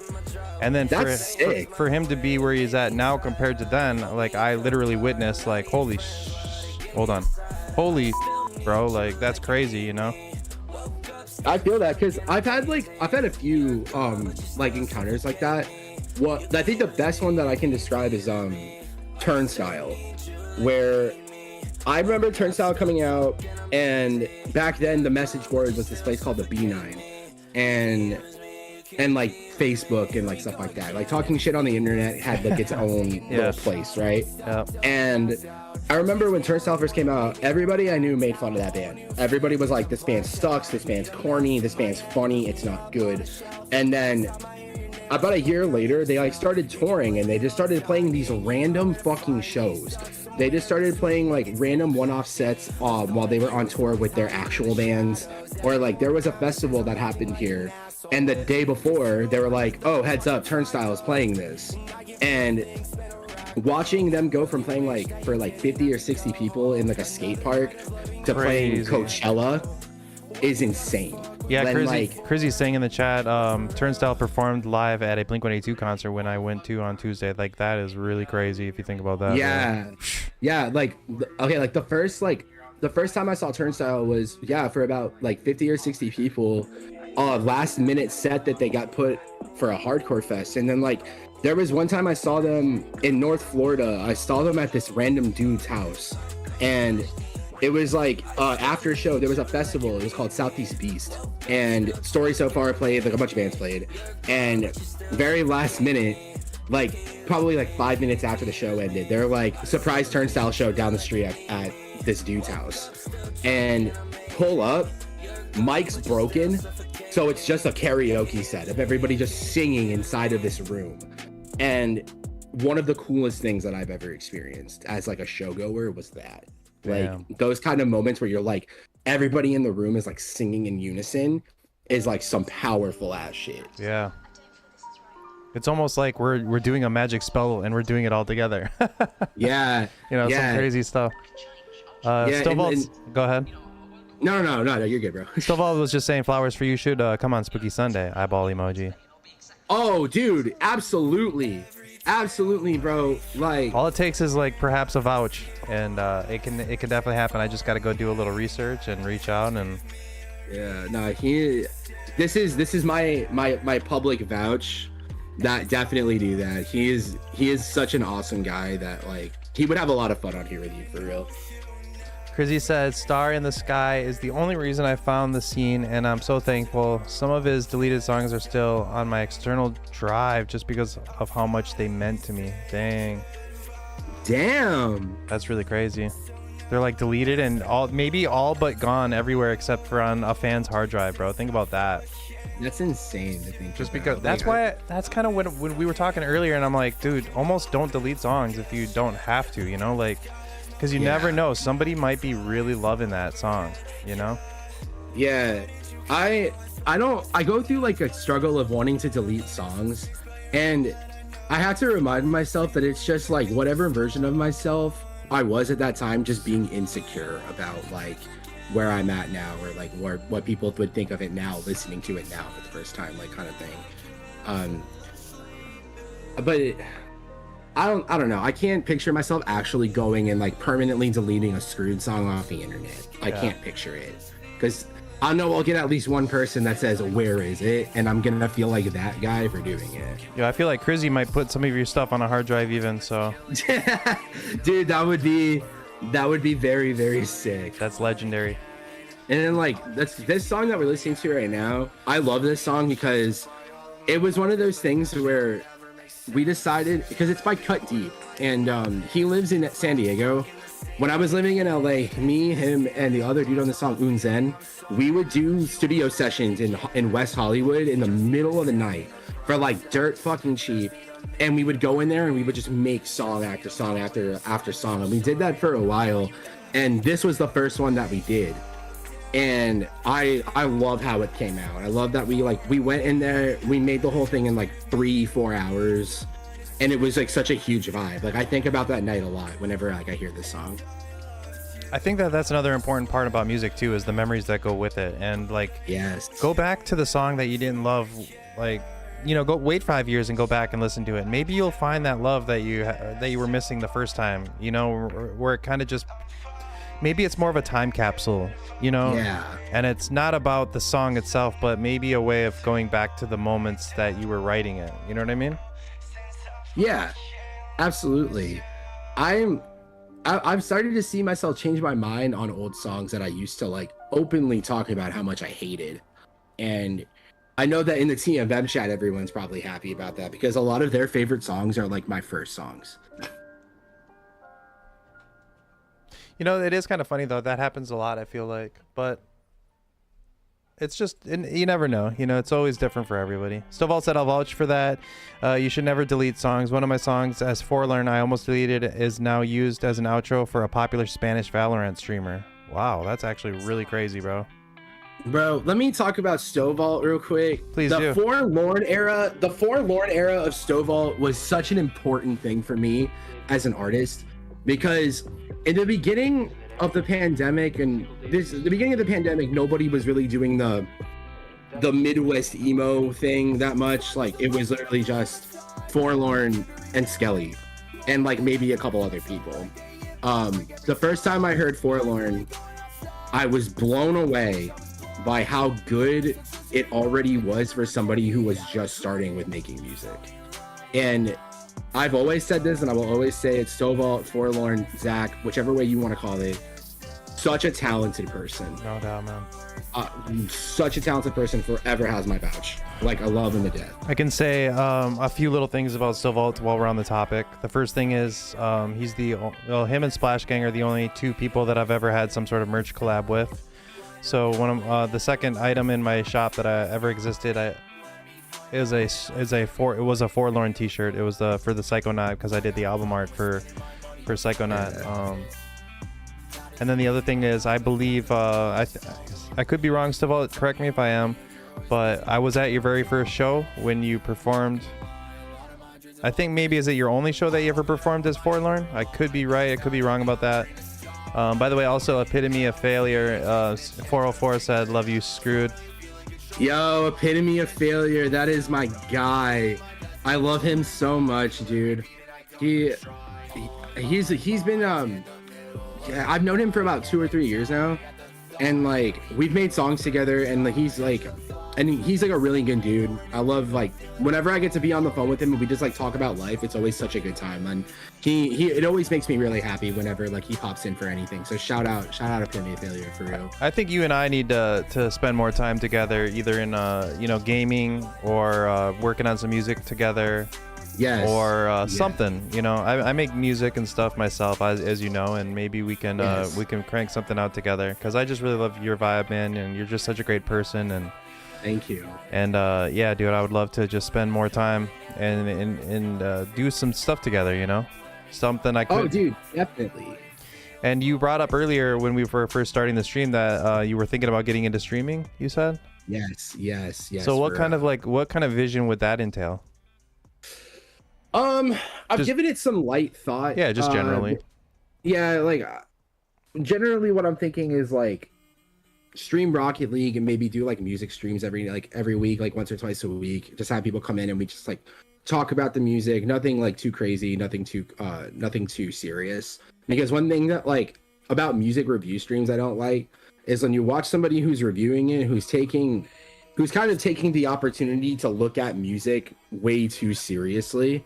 Like there's a difference between being like a streamer who is just reviewing music and critiquing and then just being a snob. Yeah. And like I would love to do music review and reaction in a way that doesn't like focus too much on all the technical stuff, because I'm not gonna grill somebody for just a little bit more like the vibe. I think that a lot of upcoming artists just need a little bit of perspective on like certain vibes. Like, yes. I'll say something like, this song sounds too sad to me. I like the lyrics, but if you put it on like, if you did something like this on a little bit happier of a beat, I think that the mixture of the two would like complement each other better. You know, I think like sometimes you just need to hear things like that rather than just getting shit on, you know, like this is trash. My favorite thing to do whenever somebody sends me music, especially if it's somebody that I'm listening to for the first time, I'm the kind of person that I find music that'll like remind me of your music, or your music reminds me of very, very easily, just because of how much music I've consumed in my lifetime. And what I like doing is like giving like an honest like opinion on what I feel about the song, and if I feel like it reminds me of something, I'll show you what it reminds me of, so you can get a better idea of what you might be trying to do or what you might want to do differently. There was like like the most common one is when somebody sends me a song and I'm like, oh, you sound like the singer of this band, and it's some like C D tier band from like 2008 or like 2010 or something, and it's such a hit or miss whenever I send it to these people, because they're either just like, oh, this is really sick, or they just don't check it out at all. Yeah, you know what's interesting, man, just by talking to you just about this, you know, being more interested in streaming and stuff like that, maybe a solution or an idea that we can have is maybe you and I hop in Discord like just like this, exactly like this, except for instead of a spooky Sunday, we listen to music together, and we just co-host a music listening stream together. That would be sick as fuck. I'm down. Because that'd be sick. I feel like that would be pretty easy, and I'm trying to think of different ways to like do more with my Discord and stuff like that. Yeah, I've thought about doing like some kind of fun little something that would be kind of competitive too, where we do like a beat contest or something to that effect, have the community, and then give away merch, like Spooky Gang merch, as like the prize. You know, nothing. Dude, that's some shit. I like that. That's awesome. You know, just to get people interested and put themselves out there, and it's not like we're judging you. Well, you are getting judged, but we're not like talking shit. We're not like, yeah. You know what I'm saying? It's just like we're gonna pick a winner. The community's gonna help us, and then I'll send you like a free T-shirt or something like that. That you could only get. I think it'd be cool if you could only get it by winning that tournament. So it'd be like a tournament T-shirt, like stream exclusive shit. Yeah. That's hard. Like, I'm so down, dude. Let's do it. So I think that you and I should definitely stay in touch after this and talk a little bit more, and maybe we just pick a day and we try we try like a community listening stream together, and we just do one of them and we see how it goes. You know, because like you're really good at talking. That's a huge part of streaming. You have a great vibe, very positive and uplifting. You know, that's a huge part of it. And then, you know, if I think that the two hosts it's better to get like two people talking about something on stream rather than just one person critiquing like the song. That I think having two hosts is like a really big part of it, you know? Yeah, I like two hosted shows because you get the different perspectives, right? As opposed to just like one person where like they got one way that they see everything, or like the one way they consume music, and they only have one way of reacting or one way of giving feedback. Having multiple people, it's more brains to work with. So you look at things from like different like places, and like you can, you know what I mean? Yeah, definitely. I'll be saying you know what I mean a lot because I'm fucking. No, I say it too. I say it a lot too. Just catching up with some of the chat too, guys. Crizzy said, "Epitome is genuinely the nicest person I've ever met." Stivald said, "This is what the community is all about, man. So much love in here." Epitome said, "I love you, Crizzy." Shout out Mark though, for real, legendary energy, such a good dude. Calvin was wondering what your Rocket League rank is. Oh boy, okay. So I am currently in gold right now. I'm currently gold. In tunes, I just got down from platinum. I'm back in gold for that, and like silver mostly in like threes and like singles and stuff like that. Doughboy said, "Mans is streaming." That's a good thing, right, bro? Crizzy said, "Music plus Fortnite stream would be legendary with Skrwd." I mean, I personally do stream Fortnite myself, and you know what? You know what's cool too, Skrwd, is I have a certain mixer. I have an audio interface. It's called the Go XLR, and when we're playing Fortnite, I can route the music from Spotify, or I haven't figured it out for everything, but Spotify for sure. I can route the music into your headphones while you're playing, so we can listen to music together. Oh boy, it's really crazy, you know. I'm down. So maybe we can figure something like that out. I don't know. We'll have to talk about like how we want to do things, but I think that you and I together could be kind of a fun combo to try out and see like definitely if we can do some pretty fun stuff with the community and just get people excited, you know, because it's all about the energy and good vibes. You know what I mean? Yeah, and that's all I ever want to bring. Yeah, like, same. I only want to bring like that kind of like, I want everybody to have fun. Like if you're hanging out with me, if we're talking, I want it to be fun. I want it to be impactful in like a positive way. Yeah, exactly. And if we did Fortnite streams, I suck at Fortnite, but that's okay. I'm kind of cracked, bro. I play a mouse and keyboard, so. Oh shit. We might be able to get MVO to come in too. He's cracked as fuck at Fortnite. Let's get it, man. We'll get a God squad assembled and we'll carry you, bro. Straight up. No, straight up, like if we get a God Squad, we'll just do like a 4-hour like Fortnite stream. For real though, I think that'd be really fun, bro. No, that would be sick. Calvin Moon said exclusive t-shirt would go dummy stupid hard. That's what I'm saying, Calvin. Think about this. A Spooky Gang t-shirt that you can only get, not from the store, it's not purchasable. You can only get from like winning a certain competition in the Discord. You know, I think it's just that level of exclusivity would be like actually kind of crazy, you know? Yeah, and then like each stream it's like a different shirt. And some of them could have like slogans on them and shit. Like, or I won this t-shirt in Spookyland or something. Yeah. Something simple. I went to Spookyland and all I won was this dumb t-shirt. Yeah, something like that. And you can't buy it in the shop. Crizzy said, honestly, in general, I'd love to play for it with both of you sometime. Crizzy, if you haven't joined our Discord, I'm going to put the link. I'm going to put the link into the chat real quick, guys, so that you actually at least have the option. It's also, if you follow me on Twitter, it's in my profile. The only rule in my Discord is I shoot for good vibes, you know, so that's the only thing that really matters to me when it comes to the Spookyland Discord. If you guys are all about good vibes and you just want to be around like the positive energy, the type of positive energy that I'm bringing here with Skrwd, please feel free to join the Discord and say what's up. And it's the best place, honestly, to stay connected with everything that I'm doing. It's the best place to get a hold of me if you wanted to play games or to work on something or collab. It's like literally just a really great community, and I'm really blessed to have the people there that I do. Everybody that's in the Spookyland Discord is super supportive, and I gotta just give that a plug too, because that's where we are going live from right now. And we will probably go live from it again and do a community listening stream together. I think that would be really fun. I really love the energy that you bring, and I think that the two of us could really do something fun. I really appreciate that, dude. Thank you. Because I'm always like really afraid of how I come off when I talk to people, especially like first like in-depth conversations. I'm very in my head about that stuff. So it's like really cool that we're having like a good time and we're just vibing. Yeah. And like it's like we were talking about earlier about like streams and like interviews and stuff that like feel so cut and paste. Yeah. What I appreciate is that like this isn't cut and paste, and it's like I'm having so much fun right now. I was talking about this all week at work, like telling my coworkers, I'm like, yo, I'm so excited to do this shit. Like it's gonna be so fun, dude. And that means so effing much to me, bro, because literally I was saying to you earlier, and chat knows, like I was going through a bit of a difficult time the last couple months. I missed some spooky Sundays. You know, I went to an ER. My grandpa died the same day that I went to an ER, and it was just like a lot of stuff. I still go to like some physical therapy, and I was just like overwhelmed in my life, and I missed some spooky Sundays. And you know, when I was going through that, I was starting to lose a little bit of excitement for it.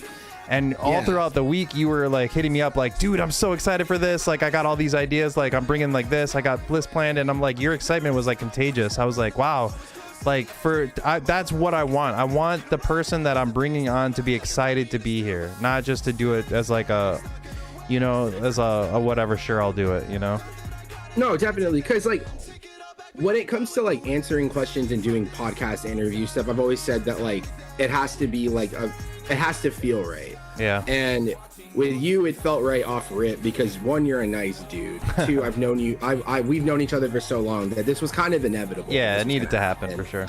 Yeah, and you know, I've looked forward to it so much because I don't talk about music with people in general that much anyways, outside of like the immediate group of friends I have. So like Flowers for You, Swift, TMM, like people that like I talk to on like a very regular basis. Yeah. So it's cool to talk music or just listen to. Actually, pause this real fast. I have something I want to say about this. I got you. Paused. I have one thing I want to say about that song. So that is a song called "Oh Shit, Aaron." I made that the day Aaron Carter died. Wow. And I had been, because I love Aaron Carter. I like as a kid that it was him. Yeah. And Jason David Frank from Mighty Morphin Power Rangers. Dude, I'm getting goosebumps just thinking about this, man. Yeah. Like they were the first two people as a kid that I looked up to. They were the first two people that I saw and said, I want to be like them. And to have JDF and Aaron Carter pass away in the same week Devastating. it was a very like earth-shattering moment for me because like There's a Wonder Years lyric from a really old song. It's growing up is watching my heroes turn human in front of me. And that was the very first time in my life that I like really like understood what that meant, because these are two people that struggled with mental health issues, and you know they're not here to talk about the other side of it. He was my age too. And Aaron Carter's my age. yeah, and it hurt a lot. It felt like I lost like a real friend, because it's somebody, because I've been listening to Aaron Carter since I was like 6 or 7 years old. Dude, I remember the Shaq song, dude. Yes, dude. He looked down and I stole the ball. Yeah. Watch me, y'all. Like, trust me, I'm with that. And when he was in the Lizzie McGuire show too. Oh, bro, I know. I was there. I was there, bro. I was there. I seen it. Yeah, so I was in the studio that night, and I was just gonna cover a song by Aaron Carter called "Baby It's You," because I think that song's really hard, even though it's like really cheesy, obviously. And so I was like doing it on this Pecker like Splash Gang beat, just for the funsies. And then when I started getting like in the nitty gritty of it, I was like, a lot of this vocal delivery does not work on this beat. So let's just make it a song about being fucking sad, and just use an Aaron Carter chorus and like callbacks to like other things. Cause like I was very into the Backstreet Boys too. So like there's a lot of homage to like Aaron Carter and Nick Carter. Yeah. And I'm very influenced by like 90s pop and like 2000s boy bands and shit. So this was something that I always kind of felt like was inevitable, and just RIP to the GOAT. I love Aaron Carter, bro. I'm gonna go ahead and play it. Oh shit, Aaron. By the way, guys, we're gonna be wrapping things up pretty soon. I mean, it goes by so fast, bro, and it's hard to pick a time when to end a stream at a good point. You know, I try to keep them all close to the same length-ish. Some are just funner than others because the conversation just leaks out easier.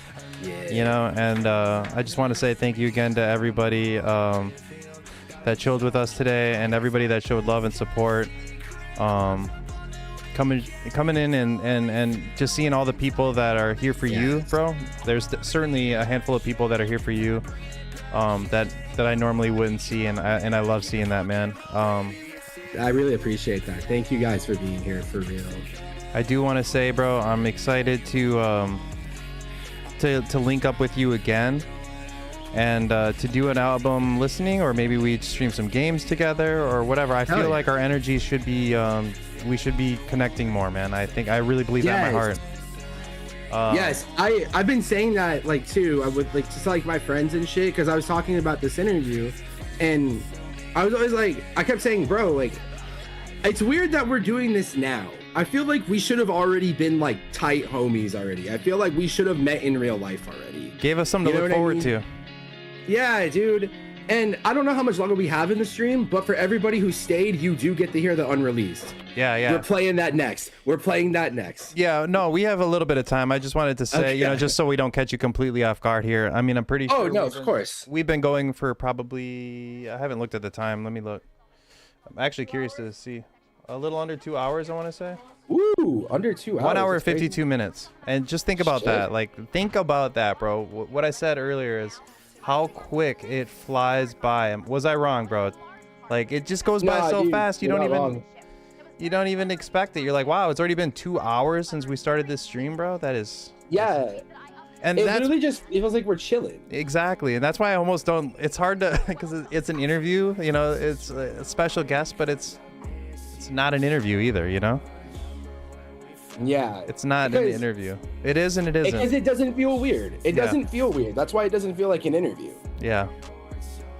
So I just want to say thanks again for hanging out, bro, and putting yourself out there and coming out of your shell, because I think that this is the beginning of something really cool. Like, there's been some pretty big changes in my Discord lately, and I've been really focusing on like the positive aspect of my Discord. You know, like the past couple months, I let a lot of things slide that I normally wouldn't, and just like certain types of humor and stuff like that. And I'm kind of like getting back to like where I want to be with it, where I just want it to be about the art and you know, connecting with people, networking in a friendly, positive way.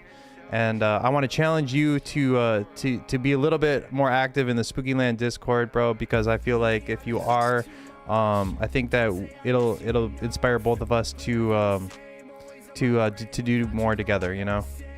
Definitely. I definitely can say that I am the worst person when it comes to Discord, especially like just social media in general, with like where my life has been for the last few months. I'm happy that I'm at a better point with it now where I'm better with communication. If people text me, I text them back. Like, I try to be interactive in Discord. I was using Discord a lot in the TMM server. I'll join that too if that's where you're active. Oh, dude, honestly, I'll do Spooky Land, TMM, it don't matter. Especially like if I'm like gaming and playing Rocket League. If I'm home by myself and I don't got shit to do, I'll hop into a gaming chat and just hope somebody plays Rocket League. You know what I mean? Yeah. Definitely, like, I want to be more active on Discord, and I'm definitely going to take you up on that challenge 100%. Yeah, I definitely want. I think it would be great for both of us. So you wanted to end the stream with something brand new, unreleased. You basically wrote it like knowing that we were going to be doing this stream today, right? Yeah, I finished it. I started it like a month or two ago, and it's been sitting in this like purgatory of like nothing. And I woke up this morning and I said, fuck it, I'm going to finish this. We're going to play this on stream tonight because this song needs to be played. Is it on the SoundCloud playlist that you put together for us? Okay. Yeah, it's on the playlist. It's called I Hate Myself. Produced by a little Night Shift? Yes. All right. This will probably be the last song that we play, chat. I want everybody to put some fire, some heart, your favorite emoji in the chat for our special guest of episodes Mosh in the chat. 22 of Spooky Sunday, Skrwd, a dear friend, an amazing human being.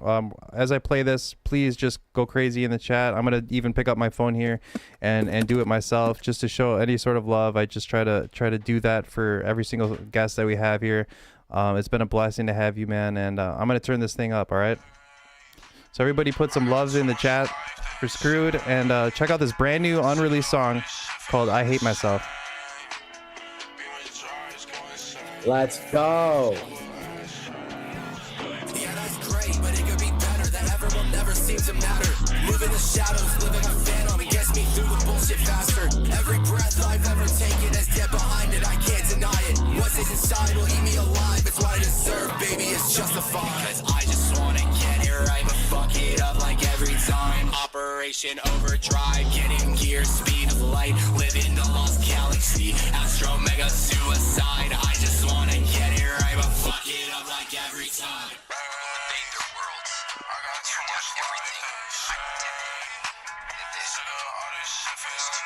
I wish I could turn it up even more.